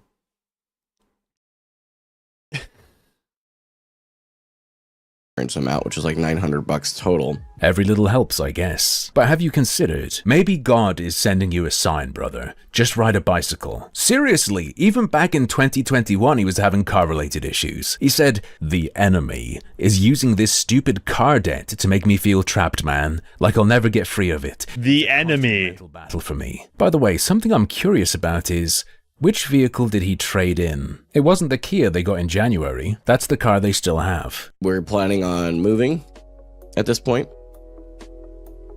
into our own place. We are at the point with 3 children. We need our own space. Oh God, that's not the bedroom in his house. That's his whole damn living arrangement. So, okay, so somebody in chat says he has 6 kids. So did he have 3 kids with a previous wife, 3 kids with a new wife? Is that how it worked? Well, I don't know. Oh, I mean, okay, to be fair, if he's a single dad, then that's like the one demographic that should be with single moms. Yeah. That's like I can't fault him for that if he already had a failed marriage. Yeah. Pay off the car that we have right now, which is what I'm driving for rideshare. It'll be our Kia Optima. We currently owe just above $15,000, so by the time we get here, it may be a little bit less. I don't know. Guess he just wanted a white Bolt instead. Traded in the one he got in May, and now he has none. As of last month, he solved everything though. They're getting a minivan, and they're gonna sell the Optima. And maybe he is blessed by God, because apparently they have a divine benefactor they can't talk about. Also have the Optima that we were actually trying to raise money to pay off and sell. Or pay down and sell, technically. Well, I can't get into why, but there is someone who has decided to completely take care of that, fix the van the rest of the way, and pay off our credit card debt, as I understand at this point. Now, I could be wrong on some of the details on that. I know for sure that the Optima is going to be taken care of, and I've gotten the impression the other two things will as well. God truly works in mysterious ways. But now all that's sorted out, what's he gonna beg with? In April, he wrote, "I need to take some time off. I'm so exhausted from dealing with the harassment from the doxer. See you on April 15th, where I promise to be back to normal. Cash App and Venmo." Look, man, that only really works for chicks. Up until then. And I just ask one thing. I have some means to go make some money while I'm in this limbo, but for those that don't know, I've been a full-time content creator for the past 8 weeks. If you have the means and would 8 weeks. like to help us, just consider sending us a Cash App or Venmo, but know that our bills will be paid even if you don't. So this is not a pressure thing. It would just allow me to take a couple of actual full days off. If you're burning out after 8 weeks, you're in trouble. What is he actually doing? When I was more of a gamer and I streamed myself playing stuff, I'd stream 8 hours a day, 5 times a week. During COVID, it was 7 days a week. Now I cover... Dude, I could not do that, dude. I could not just like sit in a chair, 8 hours streams 5 days a week. That'd be horrible. Yeah. No, like if okay, here's a bit of advice, right? If you ever want to do YouTube or streaming, you gotta have some anchor to the real world, or else you'll go insane. Drama, cringe, whatever. I'm a bit beholden to what's out there to look at. And I stream very lightly, 2 to 3 hours, 5 times a week. Oh, he's doing about the same as a gaming guy. Except his birthday, week, which is going to be where donos are the best. Look, man, holidays, your birthday, they're good earners. You want to do special things, but birthday week? Does that shit work? His content strategy's evolved, though. He shifts priority between streaming and static content. Let's check his videos. Look at the dates on these. What are you spending all these hours you say you're working on content doing? You don't have to hammer stuff out. God knows my stuff ebbs and flows as I dabble here and there. But you're the chosen one. Jesus told you you need to be an online internet celebrity. And this is how you live that life. Okay, maybe he's just incredible. Maybe he is, like I said earlier, a literal god gamer. He's certainly comfortable giving us all advice. What if I told you that the best way to get better in-game is actually not in-game at all? Well, what would happen is I'd take a look at how good you are until I listen to anything you say. Is it just like, oh yeah, is it just like read the Bible, you'll be better at video games? There's no way. I certainly don't play much FPS anymore because I developed a motion sickness issue. I haven't touched a competitive shooter since Counter-Strike 2 came out, and I barely played that. I've also never been great. So how can I compare myself to this pro? Well, does Counter-Strike 2 have surf yet? Like, I don't know. I remember obviously I updated it at launch, but it's like, oh, there's no like it was just missing features at launch. Like how is this supposed to replace the global offensive? Has streamed himself playing aim trainers. So what'll happen if I take one attempt at a benchmark he's been practicing?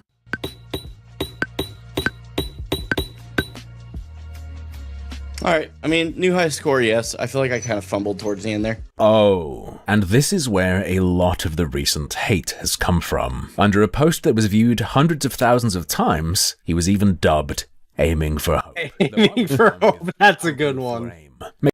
Make no mistake though, he's not simply being ragged on for not being very good, but rather that combined with his arrogance to authoritatively put out advice content, how to perform better in a competitive setting. And on top of that, his bad sportsmanship and blaming of others. I'm not saying I'm playing well here. I have made some...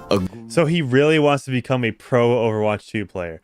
Pro Overwatch player spectates Gaming for Hope. See, the thing is he acknowledges his egregious mistakes, and then he goes on a 30-minute rant about how it's not his fault. But you will never take into account these egregious mistakes if you're always looking. So he's basically just like Diet DSP with a god spin on it. Also, okay, this is crazy. This is a 2-hour video. just watching somebody play Overwatch. Mistakes if you're always looking at...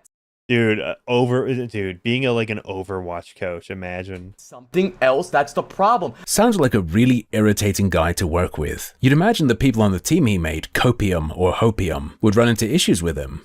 And you'd be right. But even that isn't actually his fault. December 17th, 2024, he wrote, "I want to let you all know that I decided to step away from Hopium permanently. It was for a multitude of reasons, but namely that I wasn't respected not by the team I started. I will not go into anything else publicly." No, please Please do. I feel like if you're gonna drop that, you're like, that's not. You shouldn't even like talk about it at all. You shouldn't even give that one reason because that's gonna make people investigate. Know what they were saying to you. Genuinely, it would make my day. Here's a clip from a couple of days before he quit. Just look into his eyes. When they didn't take me out, because I want to be clear, because this happened on a live stream, they didn't take me out of the game because I stepped away. So okay, so Hopium is like the Overwatch 2 pro team. Took me out of the game because our other tank was available, and it was just weird timing. Our guy got tank cucked. Now there's probably more to dig into, but that's going to be all for now. If you're feeling Dude,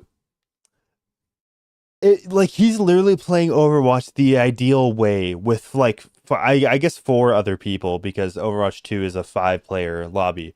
But like if everybody knows each other, you can do team composition, right? You can better avoid somebody just insta-locking Genji. And then he still gets cucked. bad for him that people are being so mean when he's just a poor 28-year-old child. Don't worry. 28. Fine, he has a backup plan. Wait, is 28 is like the cusp of Gen Z, right? I guess. He's a zillennial. I would probably I'd do the tech channel. I would. Tech vertical content, because I'd be able to hire people. That's where the hours go way. He's going to make a tech channel and hire a team. Great zero risk endeavor. And on top of that, this master of... I mean, I'm assuming you're going to have to like buy a lot of tech to start the tech channel, right? Consistently. Like the Switch 2. Just, see what Mudahar did. Yeah. Just go from there. Well, like the Switch 2, like in comparison to all tech that you'll be reviewing for a tech channel, that's on the cheaper end. Obviously, like phones, those are more expensive. VR headsets, more expensive. 3D printers could be, I don't know, kind of around that price. If you want to test like the top of the line speakers, and there's probably like, I don't know, depending on what you want to. I guess audio device review could be its own thing, maybe. So Expand Dong in his chat says, so he's gonna go from aping DSP to aping Review Tech USA. He has, I mean, to be fair, this guy looks a lot better than Review Tech USA. And I think he actually makes. Oh, does Review Tech even make content anymore? Well, like I know he like deleted his channel and then just like started a stream channel. Dumbest mistake ever. Well, he made a bunch of dumb mistakes. Like, I'm pretty sure I might have already told you guys this in a different stream. How he wanted to get marijuana before. Yes, this was when I was talking about Casey Tron. He wanted to get marijuana before like New York passed it or like allowed it, legalized it. So he had to write for like a medical marijuana license. And he wrote that he's a danger to himself and others. And that's how he got the medical marijuana license. But that basically like waived his right to have a gun. And now, and then after, it got legalized, he can just smoke weed whenever. So he just like screwed himself over for nothing. Bro needed that one quick hit. He needed it. He needed I'm not it. addicted. I just really want it now. Now. Luck and money with cars is going to start flipping them to fund his social media career. $2,000 a car flip. I'm going to be shooting for 3, but if we make $2,000 a car flip, it's $56,000, which is a lot, divided by 2,000, basically requires 28 car flips if I'm not making any other money. Okay, wait. So a Patreon newsletter stream. So he's essentially this is like an investors meeting, right? He's like going into like his schedule, his like finances and all that. It's like your patrons are like stockholders of the channel. Basically requires 28 car flips if I'm not making any other money. And if that doesn't work out, there's still that primo Patreon content that I paid for. For just $5, you too can get updates on his wife's urinary tract infections. Oh, great. Why? Why would he? Why would he post that? Why would he? That's what the fans want, man. Oh, really? That's what they want? That's what they want. Yeah, maybe I'm just playing the YouTube game wrong. Maybe that's... Wait, so basically he's DSP with the iDubbbz empathy meter, only with a Christian paint. Gay men for hope is right there, dude. Why would you set yourself up like that? DSP phenotype wife son beard as a brand. Yeah, ooh, that's actually a really good diagnosis. Beard as a brand. That is really good because like often so. You know, like that kind of beard with the shaved head, it just gives off a certain aura that's like it's somehow non-threatening, you know? Yeah, I get it. It's like you need the beard. You lean too heavily on the beard. Yeah. Okay, speaking of which, you want to see some gaming stuff? Apparently there was a bunch of Microsoft like Xbox layoffs that happened. Oh, hell yeah. Yeah, so we got this post from Autumn Rose Taylor. They. Well, I was just hit with the unfortunate news that my time at Bethesda has come to an end. I'm endlessly grateful for the opportunity to work on such incredible titles. With that being said, I'm on the lookout for new game opportunities in marketing/publishing. So yeah, Good luck, bitch. yeah. So she a brand manager in games marketing. So okay, one, she didn't work on the game itself. She helped market the game, which considering about the Steam player numbers for Indiana Jones, this game didn't do all too well. Like the Indiana Jones game didn't do amazingly. To be fair, how much of that is on Xbox and how much of that is on Disney for kind of burying the brand. Like, and the game might have just also sucked. Yeah, I mean, well, for an Xbox title, it's good, I guess. I don't know. I haven't played it. So. Yeah, I don't know. Let's see. I think it has mostly positive reviews on Steam, so I guess that does. But it did not get great player numbers when it came out, and it came out in December. So you'd think that's when most people would be kind of willing to play video games out of the entire year. Yeah, so Indiana Jones and the Great Circle. I think that was it's basically like Xbox's attempt at like an Uncharted or movie kind of game, you know, cinematic stuff. Yeah. Like they had to like if you remember the Game Awards, they had to bring out Harrison Ford alongside was it the guy that played Joel from The Last of Us? Who is the voice actor for Indiana Jones in here? I'm pretty Troy Baker, that's his name. Yeah, so yeah, so I don't know. So it's not like the whole dude. Xbox is like it's literally like the modern day Disney Bob Iger area of video games, you know, era where it's just like you buy up companies, and then you just all the companies you buy out are just shells of their former selves, and then they die. Yeah. Okay. This was funny. I'm crying. Phil Spencer fired people who made Indiana Jones, then booted up the game. Like, you just have to see what the hell did they do? Real gamer CEO right there. Dude, that's great. Dude, Phil Spencer's whole like persona is like, oh, we're just like you. We like I'm a gamer just like you. I just laid off hundreds of people and I'm playing their games. You know, I gotta support the people who make our games, right? Yeah. It's so cooked, dude. Dude, he like wears the graphic tees because he's such a gamer, just like all of us.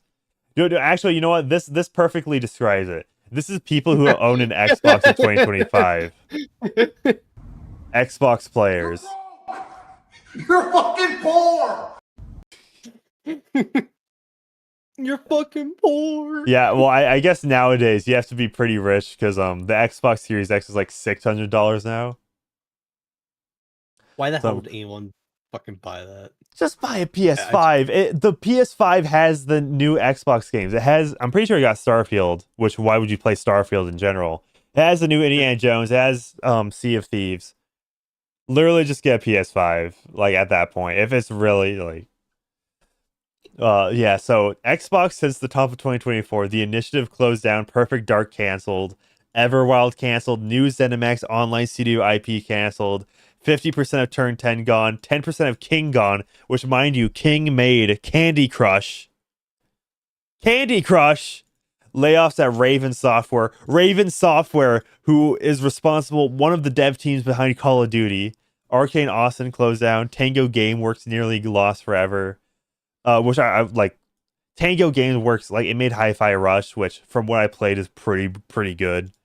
Alpha Dog Games closed down. Roadhouse Studio closed down. Blizzard's Odyssey canceled. It's so. I mean, and this is like beyond just like, because I remember the tech bubble was kind of bursting because like they hired a lot of people, when COVID came around, and then they ended up laying off a lot of people like 2023. But like now, what's the excuse here? It's just The excuse is that they're making shit. Yeah, they're making slop. Like, okay, what was? Let's check in on like the Xbox first party games, right? Like this, past what 3 years? Like since buying Bethesda, essentially Bethesda and Activision. What even is Microsoft doing? Killing we their just brand. watched their showcase, like, what, 2-3 weeks ago? Yeah, something like that. I don't remember a single game on there besides the Persona 4 Revival trailer. They're a Super Meat Boy 3D. Oh yeah, that too. But neither of them were actually by Microsoft. So yeah, okay. I found a Wikipedia article. So let's see. And what was the new Obsidian game that came out this year? It was like a first person like whimsy Skyrim sort of thing. All right. We love our whimsy slop, Yeah. don't we, Chad? Okay. Are you ready for this list of let's just go since 2022, right? Are you ready for the list of Xbox games? Yeah, hit me with it. Pentiment. Never heard of it. GoldenEye 007, which is just a re-release of the N64 game. Age of Empires 2 Definitive Edition. Wait, is that? Oh, this just came out. Yeah, this is. Okay, it's a remaster of the 1999. Okay, this is being very loose. Minecraft Legends. I actually played this game. It sucks. Like this, it actually sucks. For some reason, I was so bored that I was like, yeah, let me play Minecraft Legends. Age of Empires 4, yeah. Forza Motorsport, Killer Instinct like anniversary edition of Killer Instinct that came out in what, 2013, 2014 maybe. Pentiment, more Age of Empires, Ground. I saw Grounded like multiple times. Okay, this is when Grounded came to Switch and PS4 and 5. How well could Grounded possibly run on a Switch? Oh yeah, Senua's Saga Hellblade 2. This game did dog numbers. Like this game did horribly. Like did you hear like in 2017 like the first Hellblade game? Like I remember hearing quite a bit about it. This game fell off quickly. And they're already coming to PS5. Maybe I can check the Steam charts. Steam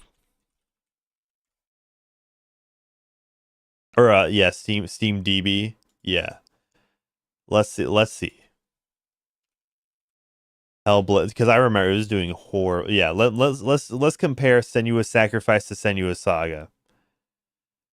So, okay, this is matching prices. Is there a player count? Does this even track player count? Oh yeah, this site's Steam DB. It should. Yeah, charts. 70. Okay, so all-time. So okay, the all-time peak for by the way, this is when this was Ninja Theory, not a Microsoft game, right? So this had a max peak of 5,600 players.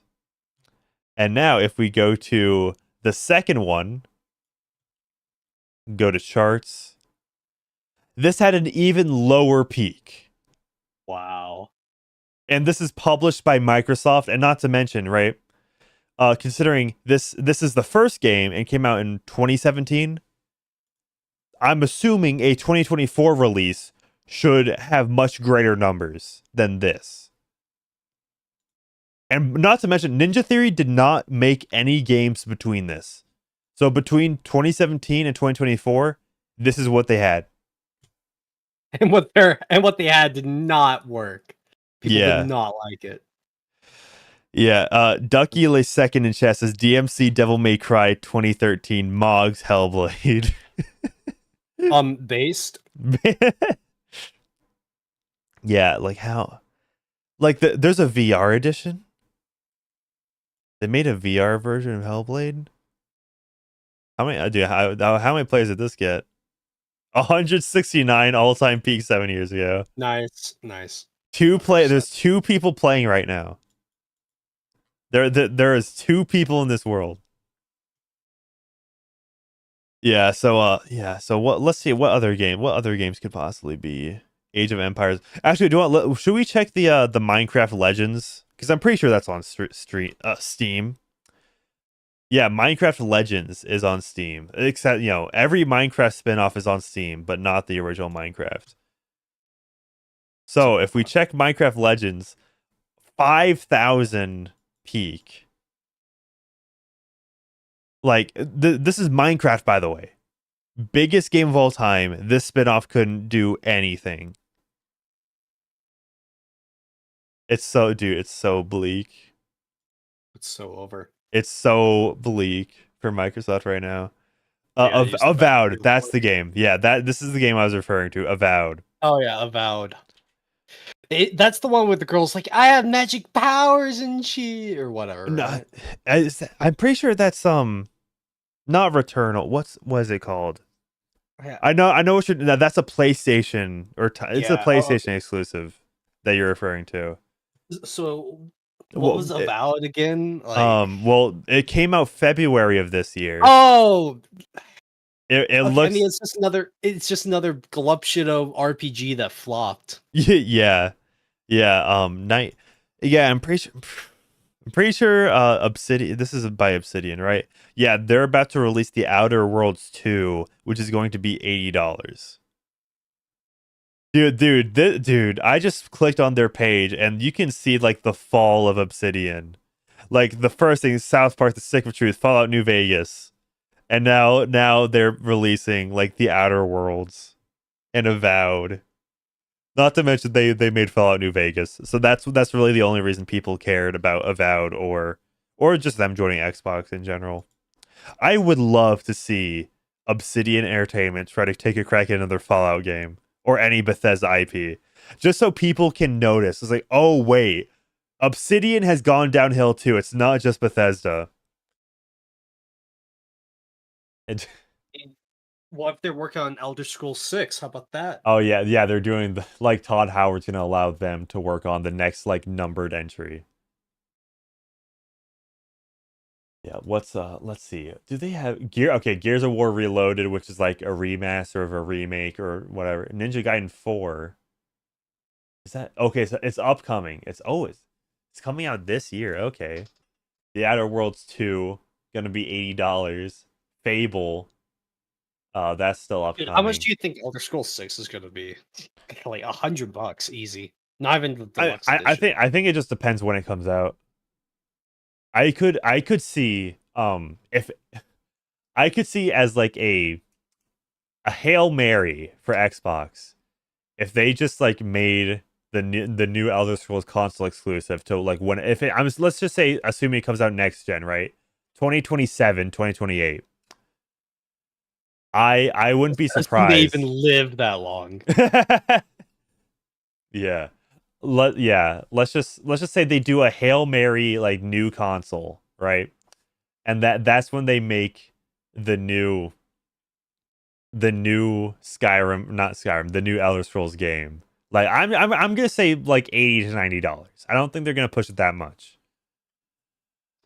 I mean, pushing it at all is still well, by the time 2027, 2028 rolls around, $80 video games are gonna be completely normalized. okay. Like it is, yeah, it is gonna be completely normal at that point. Yep. Oh yeah, Clockwork Revolution. That's like the didn't we see this in the of course Unreal Engine 5. Yeah, didn't we see this in the Xbox Game Showcase in June 2025? A 5-minute trailer was released. Yeah, remember that game that just took up so much time in that Xbox Showcase? And Persona only got a 40-second one, was bullshit. Well, it's because that remake is nowhere near finished. It's Yeah. it's barely started, I think. Is a better Yeah, phrase. exactly. Yeah, by the way, showcasing a 5-minute trailer, that's a sign that you have no sort of confidence in your own product. The longer a trailer is, the less confidence you have in your product. Like, they're trying to show everything the game has to offer, and at that Yeah. point, it's like, okay, so what do I have to look forward to? Yeah. Or- Well, we have Gears of War E-Day to look forward to. There's an untitled No, Halo game. I meant like in the game itself. When a Yeah. trailer is super long, showing off everything it can, it's like, well, you don't have to show everything. Yeah. Yeah, And like sorry. and like it's like imagine if in Astrobot they just showed off every single crossover. Right? Yeah, exactly. It's like you show 2 or 3 of them, like, oh, here's Joker Persona 5 and I guess, Yeah. right? Which that's fine. Well, the thing is, all the Persona crossovers in Astrobot, they're like pretty hidden. Not, I mean, because you have to do like the challenge levels, so they're not even in main levels at all. You have to earn them. Yeah, you got to earn them. Gotta earn them. Yeah, I should record some Astrobot gameplay for background footage. I should record. I also I just kind of want to play Astrobot again. Based. Hey. So we have OD, which is by Kojima Productions, featuring Hunter Schafer. So yeah, it's gonna be great. Well, also, do you see how this only says Xbox Cloud Gaming for like platforms? What's going on with that?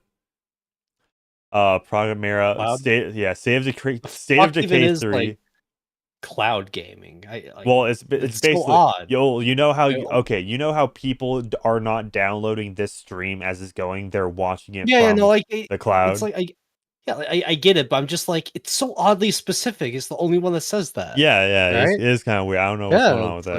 like, fuck. Yeah, and then State of Decay 3, which I don't do people really care that much about State of Decay? Of course. I mean, it was a good 360 title, I guess. So they should remake it, Oh, remaster yeah, it, yeah, and just sell it for remake the first one at $80. this point. Yeah. Yeah. Might as well just say I'm assuming it has DLC, right? How come they haven't hired me? I know, right?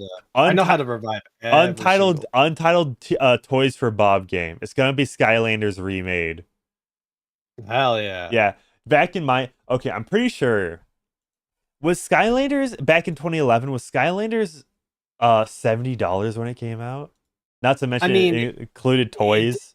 Yeah, like the toys aspect of it fucking and a portal. blew up. Yeah, like I don't think it's really fair to talk about prices when it's a toy to life game. That's no, but it's in 2011, right?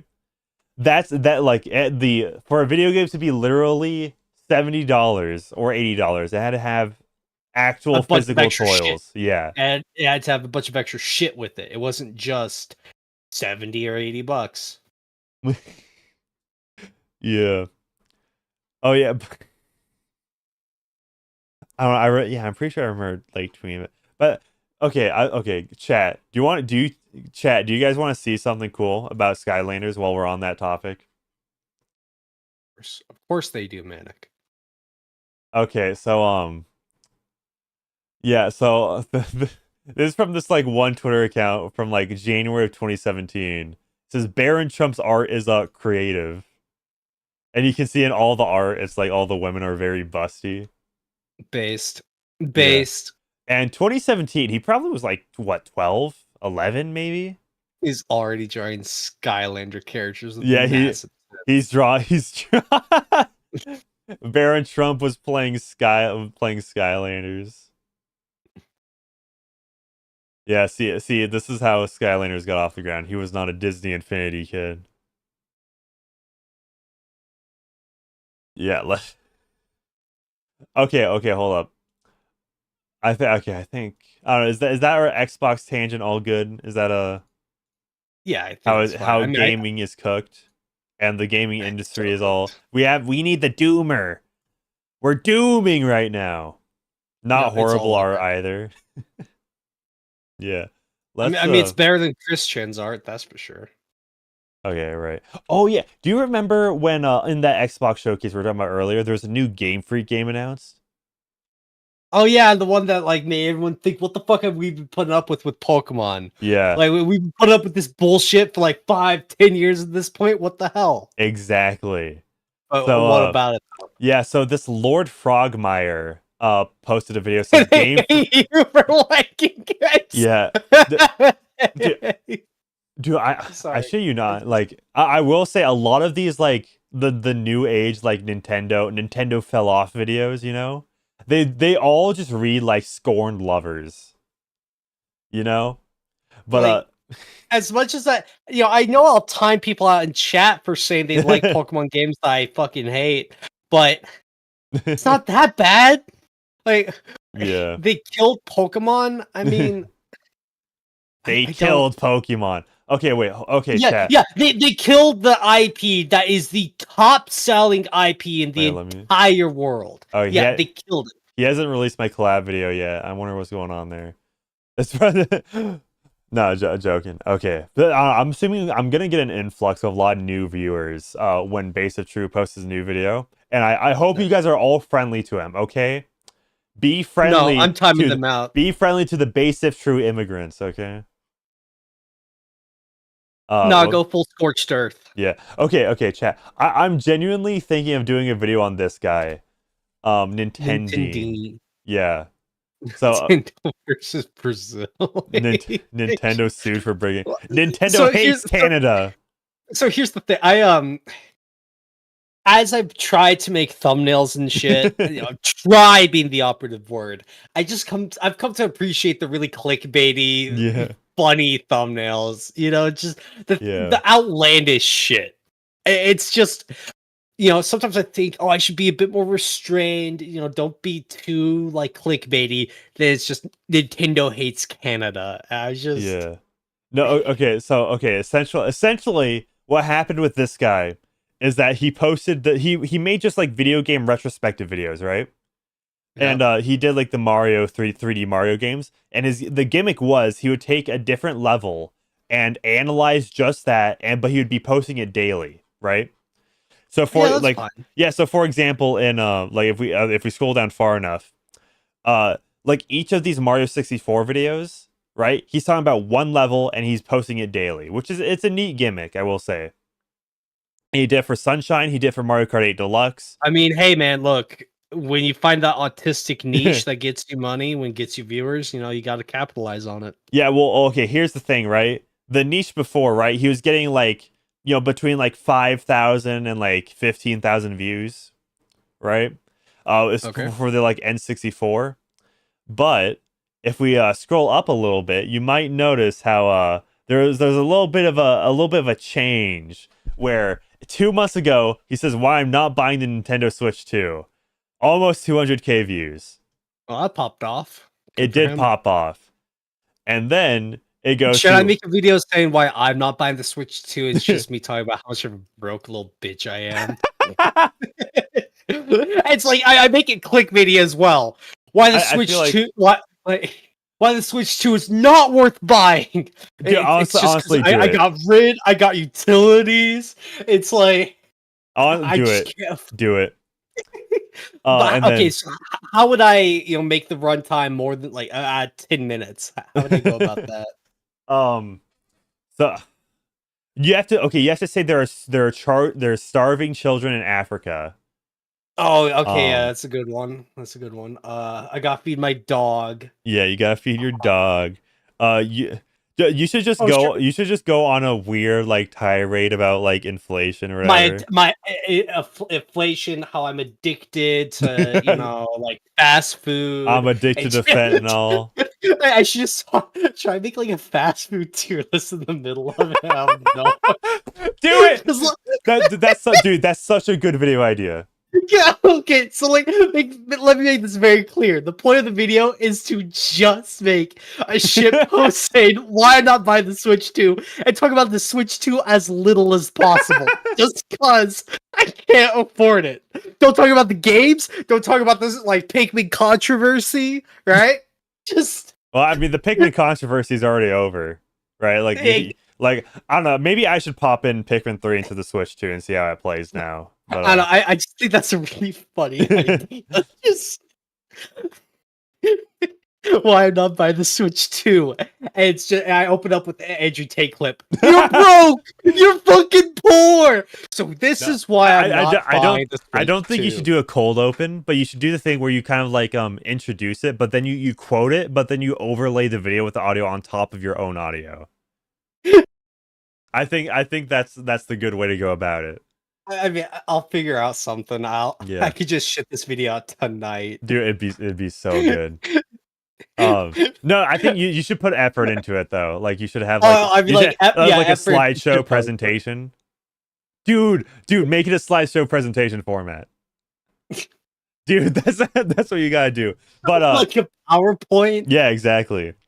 I just have these. I just try to find the most obnoxious transitions that I can find in my editing software. Okay. Yeah, okay. But back on the main point, right? Since this video popped off so hard, you can see that it got so many more views than his like Mario Galaxy retrospective, and that he just kept doing this whole like meta narrative analysis of the game industry or whatever. Launch, game industry sucks. The Switch 2 is ass. The problem with fanboys, and that like the thing is, right? This got more views than his Mario Galaxy 2 retrospective, so of course he's like shifting his. It's time to boycott Nintendo. Yeah, see, like that's the clickbaity title. And Nintendo and the art of gaslighting. The art. Yeah, that's great. Becoming a scalper. Nintendo Switch 2 pre-orders. Scalpers are bad. That is the most like. Furukawa is not Nintendo. The Nintendo Switch 2 is not a true handheld console. The fuck does this came out before it even released, by the way. Switch 2 versus Switch 1. What changed? I'm done with the gaming industry. Nintendo is lying. Will indie games save the game industry? The Joy-Con drift proved Nintendo hate their fans. A journey through Nintendo lawsuits. Weaponizing nostalgia. Re-releases are getting lazier. Console bans. The console war. Dude, and then back to Mario Kart. I am not Arlo. Click that video, please. Let's hear like the first few seconds of it. I feel like I should clarify this before I even start the video. I'm a big fan of Arlo. I'm a big fan of his content. He's playing Pikmin! He's fucking playing Pikmin while this is going on! Pikmin 3, oh my god! Oh, I saw the dog, so it's Pikmin 4. More than anything else. Pikmin 4. Damn it, I'm a retard. Yeah, okay, I'm pretty sure that's, but okay, I remember him saying, this might have been, I remember in one of his videos, because to be completely honest, right? I was kind of like, this is very binge watchable content. Like what, like I should going add through a all of DSP rant in my Nintendo Switch 2 Oh video. yes, go for it. But I'm sorry, like I just thought of that. Like that'd be so good. It's like but like why I'm not buying Mario Kart is because I'm not good at it like DSP is. Okay, I'm sorry. Go ahead. Imagine being like, somebody who's just here to talk about video games, right? Like the nostalgia, retrospective, all that, right? And then you get just like this. Like he just like completely switched up and like turned on the clickbait threefold. Not even threefold, tenfold. He tripled down. Yeah, dude, exactly. Dude, it's like his whole channel now is just like this like video, like Yong or Dreamcast guy. Nintendo Switch 2 specs are embarrassing in 2025. And each one of these videos is like 15 minutes long. Bowser is Nintendo's villain. The downfall of tech and entertainment. It's like video game companies have lost their minds. And the thing is, you can't truly shit. And he's reusing thumbnails as well. Like that exact, like everyone's looking down. That's the thumbnail of the one that popped off. It's so easy. It's so just, easy. Just you pump just this boot up out. Audacity and you just go on tangents, just stream of consciousness, just talk. Maybe have a couple extra thing or two, a few tabs so you can look at them to stay on track, but just talk for 15 minutes about bullshit. Yeah. Slap together a thumbnail, put the Mario gameplay in the background, and boom. Yeah, which by the way, I remember in one of his videos he was talking about how if he were he said that he heard there's like a rumor in his family that his children might get him a Switch 2 for Father's Day. And that he said in the video if he got one, he would give it away to one of his viewers because because he thinks that accepting a gift from his children would be grifting. I'm sorry, what? Dude, it might be this grifter's video. This might be it. Hold up. Dude, that was like the things like, oh, dude, I need to make a video on this guy. Cause like he had a very brief sort of like the flash when I was like calling out people in that cough, right? Where's the transcript? Okay, this did come out before Father's Day. Yeah, present? No. Let me see what the okay, I don't think it's in this video. But like imagine say like even doing that, right? Be sure to put stock market tips in your review video. Oh yeah. Definitely. Oh yeah. So good. Yeah, Xbox so like stocks are on the rise as well. So yeah. The Switch 2 would not be a good investment. Yeah, I mean like pull shit out of my ass. Just think of a bunch of crap. Nintendo Switch 2 Fortnite mouse controls are bad. Oh, he reuses the Mario cast looking down again. Yeah, it's just, dude. It's like this is just ass, right? Like I can't be the only one. Like okay, well maybe this is his like genuine opinion. It's like, dog, you spent the last like 2 months obsessing, or 3 months at this point? Yeah, 3 months, like obsessing over a video game console that you claim to not even want to buy at all. Like he's boycotting it so hard. Will the Nintendo Switch 2 ever get a 3D Mario game? It's been out for a month or two. It's barely even a console. Yeah, it's like going to my newborn and it's like, where's the applesauce? Will you ever be a CEO? Well, I mean, to be fair, like I would assume a 3D Mario game would come out within the first 2-3 years, or first 1 to 2 years. Okay, I have a question. Wasn't it only the N64 where a 3D Mario game was the launch title? Like, what other consoles had that? Yeah, it's mostly just like a game that comes out a year or so into the lifespan of the console. Like, when did Mario Odyssey come out? Was that day one game? It wasn't day one, but it was the same year. Same year, yeah. So, it was October of 2017. Yeah, it's like, give this shit time. Yeah, and not to mention, right? There's a new Donkey Kong game coming out. Which, yeah, like it's not Mario, but it's a 3D platformer. It's made by the team that brought you Odyssey. Like, it's close enough. And like thing is, right? It would be stupid for Nintendo to have the same year release a Donkey Kong 3D platformer, a Mario Kart game, and a 3D Mario, like all in the same year, right? Yeah. That'd just be dumb. Like it'd make more sense for Mario to be a holiday 2026. Like let Donkey Kong breathe. Let Donkey Kong breed. I agree. Donkey Kong can't breathe. Mario's kneeling on his neck. And Pauline's in the background being held back by the cops, by the toads. By the toads. Okay, let's get to this video, then we'll end off the stream. Okay. All right, so this is Game Freak hates Pokemon and they hate you for liking it from Lord Frogmire. Which, for those who for those who don't know, this guy is frequently featured on Synthetic Man streams. You know, he made his own channel to doom himself because Synthetic Man didn't add enough doomer content to the world. Used to think it was just incompetence. That the games are bad. I like the Pokemon Mystery Dungeon spooky music in the background. I appreciate that touch. But they just don't have the skills to make a good console game. But with the announcement of Beast of Reincarnation, Game Freak's new game... See, I completely forgot the name of the game. I'm sure everyone just remembers it as like the Game Freak game that mocks Pokemon. Oh yeah, definitely. Clear to me now that this is malice. They don't make bad Pokemon games because they lack the skill. They do it because they hate Pokemon and they don't want to make it anymore. And they hate you for making them make Pokemon games. With the announcement of a new game that is higher quality than their flagship franchise, that is worth more than every other IP on the planet, it can no longer be denied that something is functionally wrong with Game Freak. Sure, they've made other games before. They've made smaller titles, Little Town Hero, Giga Wrecker, Pocket Card Jockey Ride On, small titles of similar quality or even worse than the Pokemon games. But this is different. I'll stand by Pocket Card Jockey. That's a all right game for what it is. Chicken Jockey? Making a real triple. Wait, hold on. I'm seeing. Wait, that's Synthetic Man's brother, and his name is Devin. He's also he's a furry.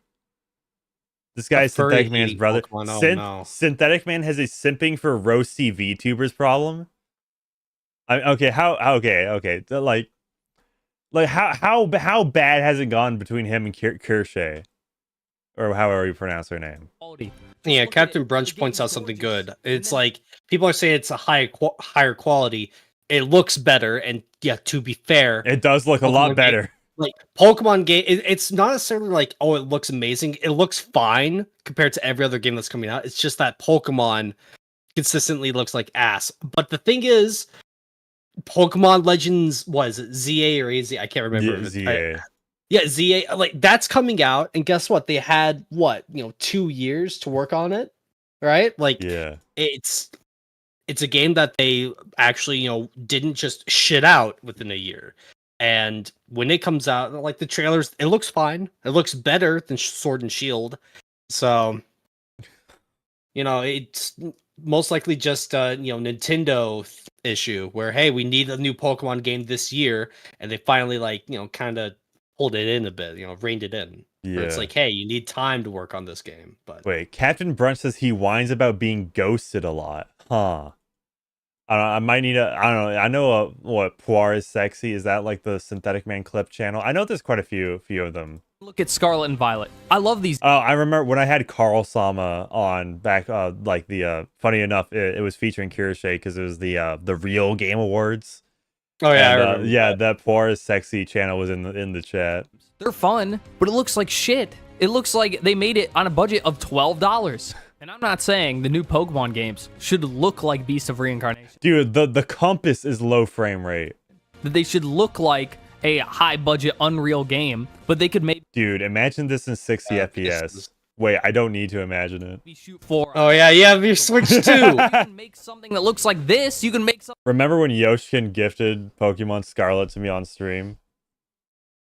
Good times. I need to play that. I actually kind of feel guilty because he literally gifted me a whole ass game. I should bring that up sometime about like the Switch 2 also gives games 60 FPS, but I already beat Pokemon Scarlet. I don't need I already know it once. I already know it fucking sucked, so I don't need a Switch 2 to remind me of a game that I used to love and why it fucking sucks. Yeah.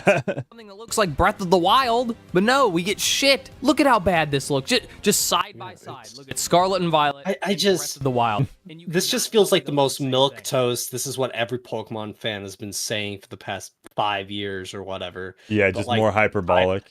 But the title is just they hate you. It's like I don't know. I know we're only a minute in, 19 minutes, but still, it's just okay.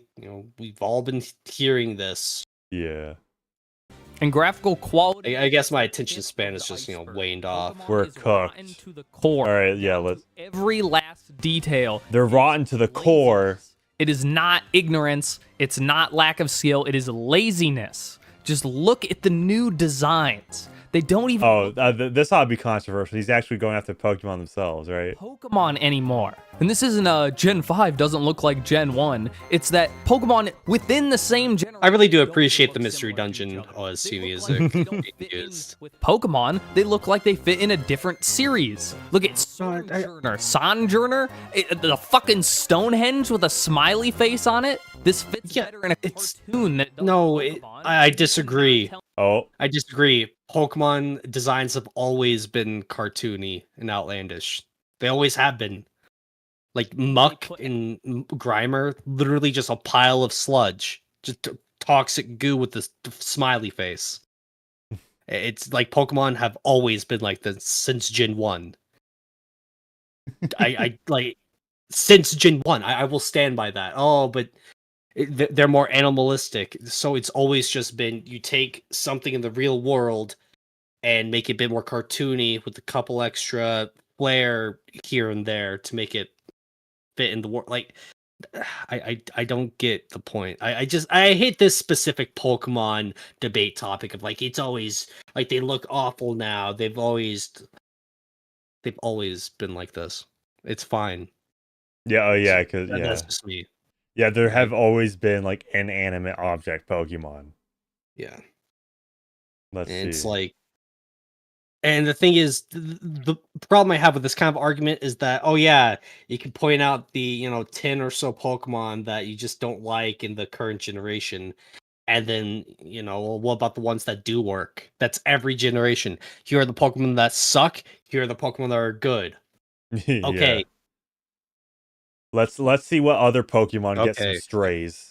Effort into this. That it took years for them to hone their craft, thousands of designs under their belt, all culminating into a couple of rectangles with a smiley face drawn on. It is clearly drawn on. This is not a mouth. It is someone taking a pencil and writing on a rock. And don't bring up Geodude. Geodude has actual details. It has eyebrows and a chin. Okay, back up. Actually rewind it just like 10 seconds or a bit more. Yeah. So like, yeah, okay. So like play it for just a tiny bit, like a couple frames. Okay, no, it's not drawn on. You can clearly see that there's depth to the mouth itself. What's he talking about details and shit? Like, yeah. I mean, I guess like it is kind of a flatter design on this model. You could say. So what? So what though? I hate this. It's bad. Specific... It's soulless. That's why. It's bad. It's bad and soulless.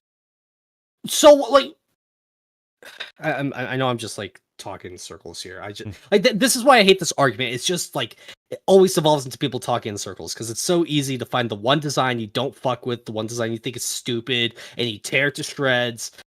And then it's like, okay, so what? Oh, the Game Freak is lazy. Well, here's just a magnet with an eye. Oh, here's just Glupshido Bird number 8. Pidgey is Gen 1. Yeah. It's just Pokemon has always been like this. I mean, I feel like Pokemon could definitely do without the new like regional versions of just every other bird or bird, like they can do without the repeats in every new region, right? Like I mean, I don't know, give Unpheasant another form or another chance, right? Yeah, I'll definitely agree with that. Like have more original Pokemon. And don't just like and if you're gonna like bring a bird back or like make a new bird, make it like natural or something. It's just like this. I'm not gonna say this is a bad argument. It's okay to say, hey, I think the designs of this generation just don't hit as much. But to say, here's a Pokemon that I just dislike, and this is why Game Freak is now a soulless shell of its former self. I just roll my eyes. But, so. Like, we can just move on. Just move on with the whole video, or just no. Like, okay. From this bit, just let it play. Is what a pencil and writing on a rock. And don't bring up Geodude. Geodude has actual details. It has eyebrows and a chin, fucking hands. The eyes are sunken in. It's not a flat texture. And this probably isn't even the worst one. Bramblin? Is this even alive? Are those supposed to be eyes? It definitely doesn't have a mouth of any kind. What Pokemon? I have not seen that Pokemon before. Okay, I could talk about that Pokemon. If I remember correctly, it's like I'm pretty sure it's a part ghost type. So it's like, it's a soul possessing a tumbleweed. Okay. So So if I remember correctly, but then it's like, well, what about the anchor Pokemon from what, Gen 6 Delmise from Gen 7, I believe, like Sun and Moon? Oh, okay, so it's just it's just seaweed possessing an anchor. So they just looked at a piece of metal and made it a Pokemon. You see what I mean, Manic? It's like, people say it as if it's a negative thing. Oh, it's just a tumbleweed with eyes. It's like, it's literally just have fun with it. It's Pokemon. Don't take it so fucking seriously. Yeah. It's just, what do people expect from Pokemon nowadays? Do they expect every single Pokemon in every single region from now on just to like hit as hard as Garchomp or Tyranitar? The reason why we like the cooler Pokemon is because we have like all these other little things to, help balance it out. What about Jumpluff? Jumpluff is literally just a piece of cotton floating in the wind. Yeah. And you could do this with every Pokemon, every generation. This is why I don't like this argument. All right. Well, sorry. let's see how much he goes on. I'll stop. With a face and a mouth, or Roselia with a face and a mouth, and a literal fucking ball that maybe has eyes. Maybe. And Gimmighoul, yeah, maybe the design is better than the last two, but it's not a Pokemon, it's a Mimic from any other game. Pokemon already had Mimics. It was called Electrode, and it was Pokemon themed, and they did it again with Amoonguss, and it's Pokemon themed, because it's pretending to be a Pokeballs, because that's what Pokemon's version of chests are. They're Pokeballs. No, now it's just a chest, even though chests aren't in Pokemon. You can't fucking find chests in Pokemon. This design should be for a different game. I do still think it looks like shit, by the way, but I'm just saying that that's not the point. It gets worse, by the way. Gimmighoul's evolution, this is a Fortnite skin. If this appeared in Fortnite tomorrow, no one would question it. In Impidimp, look at this guy. You can't tell me this isn't a Dragon Quest character. I know Gen 1 copied off Dragon Quest, but this is just blatant. The strange thing about these designs... is he gonna show what the blatant, inspiration is for this creature? No, he's just saying it should be in Dragon Quest. Okay, well. Eerily don't fit in. Is they're eerily similar to the... Okay, just, the idea of it doesn't fit in. It's like, we're in Gen 9 at this point. We are so far removed from Route 1 bird is just a pigeon. It's just a pigeon. It's just, I'm trying to think... Even in Gen 3, I'm trying to think of Deoxys is from space, what the hell? I thought Pokemon was grounded and it's just one world. Oh, don't even get me started on Rayquaza, and it's just it's just a noodle Pokemon. The design has gotten lazy. and let me think about Gen 4 for a bit. I don't know,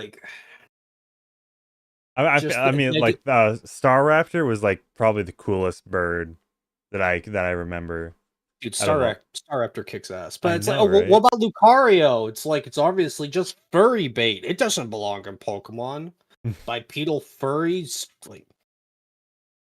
I just, what does that argument mean? It doesn't belong in Pokemon. What's the cutoff point? What determines something is or isn't a Pokemon? Is it just because the design looks a bit off? Yeah, basically. It's not like old Pokemon, therefore. Previously. Before they said it'd take months to make one single Pokemon. And now I believe it, to go over it many times to make sure it fits with everything else and it looks good. Because if you look at the beta designs, they are shitty in the exact same ways as the modern designs. That is... I mean, I don't hate these beta designs, really. Yeah. I mean, I think these are fine. Especially the top center one. It's these beta designs are, different, obviously. The one straight in the middle is done in a pixel art style, where the ones on top are clearly hand drawn. Yeah. So it's oh, what about the one on the middle left? That's just a little puffball thing. That's too simple to be in Pokemon. same ways as the modern designs. That is, except for Scarlet and Violet. Because Scarlet and Violet has adopted a new problem. Pokemon are clearly designed to be easy to 3D model. I think originally, one of Pokemon's greatest strengths is that they were easy to draw. Now, the designs are easy to 3D model. Just look at Spidops. It's just a bunch of cylinders. Look at Dunsparce, a bunch of spheres stuck together. Fido, another Pokemon that's just a bunch of spheres. I could 3D model this in 15 seconds. It's ridiculous. Just look at the Pokédex of Scarlet and Violet. Nearly every Pokemon is made up entirely of spheres and cylinders. The easiest things to do in a 3D modeling program. And it has clearly affected the quality. Scarlet and Violet might be the first games that I could not find a team of 6 of just new Pokemon. They look so fucking bad. I've always thought it was just a lack of time. Yeah, so what do you think about their easy to 3D model? Those allegations. I don't I've never made a 3D model myself, so I can't speak on that. But I mean, well, considering how underpowered the Switch is, I feel like that might be by necessity of the hardware. You know? I guess. I don't know. That's just one of those arguments where I don't have any like way to disagree with that. Like, yeah. It's just... Let's skip forward just a bit. Mainline Pokemon games to be outsourced. They didn't even this was so ass. The extra features. Yeah, BDSP sucked. Even the definitive version. Okay, yeah, like we all know BDSP sucks. Meant to piss you off intentionally. They actively take away player choice for literally no reason. You can't turn the EXP share off. Why? Just because fuck you, player. If you want the game to be harder, too bad. This is going to be the easiest Pokemon game you've ever played with the most EXP. And I love the absurdity of people saying, why would you want to grind? The fuck are you talking about? What games have you been playing? If you've had to grind in a single Pokemon game ever, you are brain dead. These games are made for babies. It's not that I don't want to grind, it's that I don't want to be over-leveled in the easiest game ever made. That's my favorite part of all this, by the way, is people defending the shit. Defending one of the most beloved IPs of all time being shit on constantly. And they say it's because they love Pokemon. Well, I just really love Pokemon. That's why I'm defending it. No, the people who love Pokemon hate that it's being killed, that it's being shit on, that it can't have good games anymore. Fuck, man, I miss spin-offs. Even if the main games weren't that good, the spin-offs were great. But we can't have those anymore. They might compete with the shitty mobile games. Because you used to be able to play Pokemon games with good animations. I mean, like, the spin-offs has definitely increased, but I feel like he's not going to mention the new Pokemon Snap. The spin-offs had Which, to be fair, that is, like, the only real Pokemon spin-off I can remember that's not a mobile game as of late. Yeah, I will say that back in, let's say, like the Wii era, there were so many like spin-offs. You had like Poke Park Wii, you had Pokemon Ranger, Pokemon Mystery Dungeon, and Pokemon Pokemon Conquest, Battle Revolution. Yeah, Pokemon Battle Revolution as well. Yeah, I do agree with this sentiment that fun, high-quality spin-off games. Yeah, Pokemon Conquest, like you just said. I just like blinked out for a sec. Yeah. But yeah, I think a new Pokemon Conquest would kick ass, but I mean, I guess, like, would you consider the Let's Go games and then Pokemon Legends Arceus to be spin-offs? Those are kind of like those are barely spin-offs. They're still core Pokemon. And then pretty sure they're developed by Game Freak too. Yeah, like I like the reason why I like Pokemon Conquest is it's just Fire Emblem with Pokemon. Pokemon Mystery Dungeon is just a full-on RPG with Pokemon on there. Yeah, it's a different kind of game, and it's just like with the Legends games, they're still Pokemon at their core. Like, yeah, like imagine if included in like Switch Online expansion pass, there was a like new Pokemon Stadium game, right? Yeah. And like this would include all the Pokemon. And they'll just be battling. Maybe you'd have it like maybe it'd be kind of like a beta test for improved animations for different attacks. I don't know. Yeah, I don't know. And then you have the little mini games, right? Game Freak. I don't know. I miss Pokemon Stadium, but to be fair, there's not really a reason for them to exist in like as a new one, you know? Consistently outdone in almost every aspect by the spin-offs. Better animation in the GameCube games, in the N64 games, and oh, don't even talk about Battle Revolution. The game, not so great, but the animation, literally perfect. Why didn't they just hire these guys to do the animations for every other Pokemon game? Because fuck you, that's why. You want better gameplay? Look at Pokemon Coliseum, XD. These are what console Pokemon games are supposed to be. They feel like real video games, not dog shit where it looks like everything was made on Fiverr. They actually recognized how good double battles are. Dude, this is actually embarrassing for the new Pokemon games. How much better the GameCube titles look. To their fullest potential. Yes, I have nothing to say against that. It is official, and it is barely used in the mainline games. If you want, And this is why I'm hoping just look at the Pokemon Legends Z. I can genuinely say I think these are the Don't ever forget, man. Don't hit me with that. Wait, is that the Sinnoh? Like that's like that's the new Vulpix, or not Vulpix. Hisui Yeah, and this is a Zord. ROM hack. What? perfect for children. I don't think it could be done better. These are the only games I've seen do death. Did Zora even exist when this game came out? No, this was Gen 4. Okay, so it is definitely a ROM hack. Oh, yeah, absolutely. And we're talking about fan hate with all of these Game Freak games. The spin-offs had fan service in spades. Super Mystery Dungeon has every single Pokemon at the time in the game, and every single one that appeared in a previous game is referenced. The You know he's a real Pokemon fan since he brought up the Super Mystery Dungeon. Super Mystery Dungeon was fun. Alakazam. It is literally the Alakazam from the first game, and that is true about every single Pokemon in that game. It is incredible. Game Freak would never do anything like that because they hate you, and they hate all of their previous games. The Pokemon spin-offs were consistent. Dude, I get Game Freak, the studio with like 100 employees. They personally hate you, Chaz. How does it feel? You know what? I get it. Moving on. In the mainline games, sacrifice for what? For shitty mobile games. You have a Pokemon MOBA that literally would have died if not I like this game for a good like 2 weeks. for China. Like 2 weeks, and then I like passed on.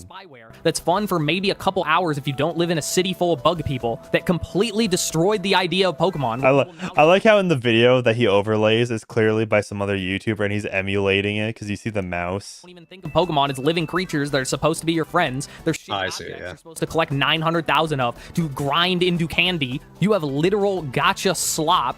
I don't even think this is a game. Has anyone played this? This doesn't feel like a real video game. In fact, yeah, I haven't played it. Game is a copy of the Pokemon card game, and it is good. Don't get me wrong, it is good. I like it, but it's definitely dog shit. Yeah, that's totally worth it. All of the best Pokemon games ever made had to die so that we get shitty gacha slop meant to extract every. I mean, there was a remake of the first game of Pokemon Mystery Dungeon on Switch, but obviously they haven't done anything new with it as of late. Yeah, like $1 from you, and maybe you get one good game. This is not a black pill video. This is a white pill video because fan games have been doing it better than Game Freak for years now. If you want Pokemon to be harder, games like Radical Red bring competitive Pokemon to the mainline games. Or if you think that shit, yeah, how invested are you into these like fan games or ROM hacks? I don't really play ROM hacks. Really? I thought you would be more into it. Oh, I probably would be. I just haven't really downloaded, like I've only ever downloaded the shit ones like Snakewood, just like or Pokemon My Ass edition. If I actually played and downloaded, like one of the good ones that's highly acclaimed, I'm sure I actually would enjoy it a bit more. Yeah, well, So let's see. Maybe this will be a good recommendation for you. like me, you can get the good shit with Emerald Redux, which gives every Pokemon 4 abilities at the same time with completely new move pools in the entire game balanced around this idea. Whoa! Did you see that Reuniclus? Hold up. Oh yeah, that looks sick as hell. Dude, that look Oh, that's a new Beedrill form. Balanced around this. Dude, look at that. That's so cool. Do I actually Emerald? I might have to get Emerald Redux. New forms, creating one of the best autism RPGs I have ever played. I did hear they're going to All right, Chaz, you gotta play it now. ruin it in the new. I gotta play it, yeah. That recommendation kind of up in the air. But if you don't care about all that difficulty shit and you just want new Pokemon content with love and care put into it, there is not only a fan game for you, there are probably tens of games for you to try that you will love. There are true open world Play a real JRPG. Pokemon games, ones with like Shin Megami Tensei. entire entirely new regions, or just the Pokemon world you already know and love, except stitched together as an open world. There's roguelike Pokemon games. There are roguelikes that play like normal Pokemon. Roguelike Pokemon games. Sounds like the worst combination ever. There are roguelikes where it's only the battles. There's a Pokemon game where you can play as a gym leader. You can play as the Pokemon. It's Pokemon Mystery Dungeon, except with regular Pokemon mechanics. And that's ignoring the hundreds of Pokemon fan games that's just a regular Pokemon experience, like Red and Blue, except made today by fans for fans. If you want a game with new Pokemon, fan-made Pokemon, they have that. If you hate fan-made Pokemon, they have games that are a completely new region, but with no new Pokemon. Maybe you want something in between. There are games that are only new forms. Remember Alolan forms? The only that Flygon looked cool. only good idea. I don't know. It's just like this kind of argument saying just play all the ROM hacks and stuff. It's like, yeah, I get it. On his had in like 10 years. Well, the fan games. I mean, thing is, like, when you buy the new Pokemon game, you know, like, chances are it may be an opportunity for you to meet someone else, right? Like same thing with Mario Kart. So in that way, that friendship with that person could be more like it could be priceless, right? And like if you want to just be a Sigma male and not be friends with Pokemon fans, you know, that's your prerogative. But like, you know, with these sorts of games, they can be a social experience where with fan games not as much. Developers recognize that too. So you have games with literally hundreds of new Pokemon forms and evolutions. Because yeah, but all these new Pokemon forms are just inanimate object with googly eyes. I mean, like anyone could just draw. Like, look at that Houndour; it's just black and gray. Yeah, it's all hype moments and aura. It's just the previous argument of the 3D models are just cylinders and shit. It's just, you know, most of the different forms of Pokemon, you at least have, you know, a base form to, you know, remake something off of with that. Yeah, this Houndour just looks like a piracy screen meme. You only have to change a little bit to get a completely new design that looks incredible. I don't think it's a coincidence that you very rarely see new Pokemon. Was that Magmortar with a pirate hat? Oh, I'm sorry, a pirate hat on a Pokemon? That doesn't fit in Pokemon. They look like Pokemon wearing clothes. Dude, that Tangrowth. Yeah, that Tangrowth look crazy. In fan games. It's because they look like this one, dude. Like shit. Nyx. That's besides the point. Look, Game Freak hates you. They hate Pokemon. They hate making Pokemon games, but it doesn't matter because Pokemon will live on forever through fan games. My favorite Pokemon game isn't even made by Game Freak. It's made by Spike Chunsoft, but that's besides the point because my second favorite would be made by fans. So I'm Spike Chunsoft? Yeah, they made Mystery Dungeon. Oh, I didn't know that. I didn't know they were the developers. Okay. Yeah, okay. I was like, the Danganronpa guys. Video by just saying, go play some fan games. If you care about Pokemon, Game Freak can go fuck themselves. Play some fan games, maybe even make some fan games. I promise you, there's something for you. Oh yeah, don't forget to like, comment, and subscribe. Bye. Yeah, it's all just right. Like, I mean, obviously the title is just the most clickbait shit. He framed this video as why ROM hacks Mog Game Freak or something like that. I don't think it's a matter of Game Freak hates Pokemon. Like all these ROM hacks, maybe not all of them, but these ROM hacks have the base of previous Pokemon games to work off of. Yeah, like you have all the. And it's like he's talking about, oh, look at all these new designs these Pokemon fan games have. And you could use the exact same arguments of they look like shit. They're just sloppy lines drawn together. They're just too much hype moments and aura, trying to look too cool for the sake of it. I'm sure with most of those designs, you could argue that there's too much going on. That Pokemon is at its best when they're simple designs. So that part, I just don't like. That kind of shit just annoys me, but like in general, yeah, playing ROM hacks, cool. I get it. Yeah. But all right, to end off the stream, we have a clip from Kaisenat. Oh, okay. Yeah, this will tie in because he's playing Halo, so this ties into the Microsoft layoffs. I'm not too sure. Just hire Kaisenat. Whoa! Well, you can see there's the Meta logo and the Xbox logo right there. But essentially, while he's playing... Whoa! a Spartan just crashes through the wall. Oh, it's red and blue. Wow. You may not need the headset. Oh, they're fighting. They fighting.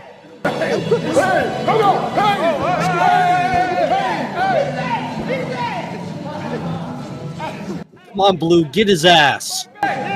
Dude, okay, like, hate on Kai Cenat as much as you. Also, do you see the Twitch chat? People are just, like, typing Game Pass commands. That's so funny.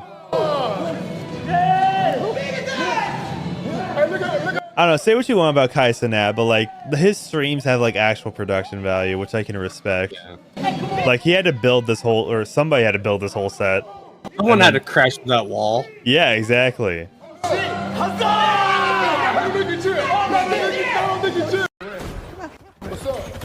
And also, not to mention, like see how he's sitting in that chair in that stream setup.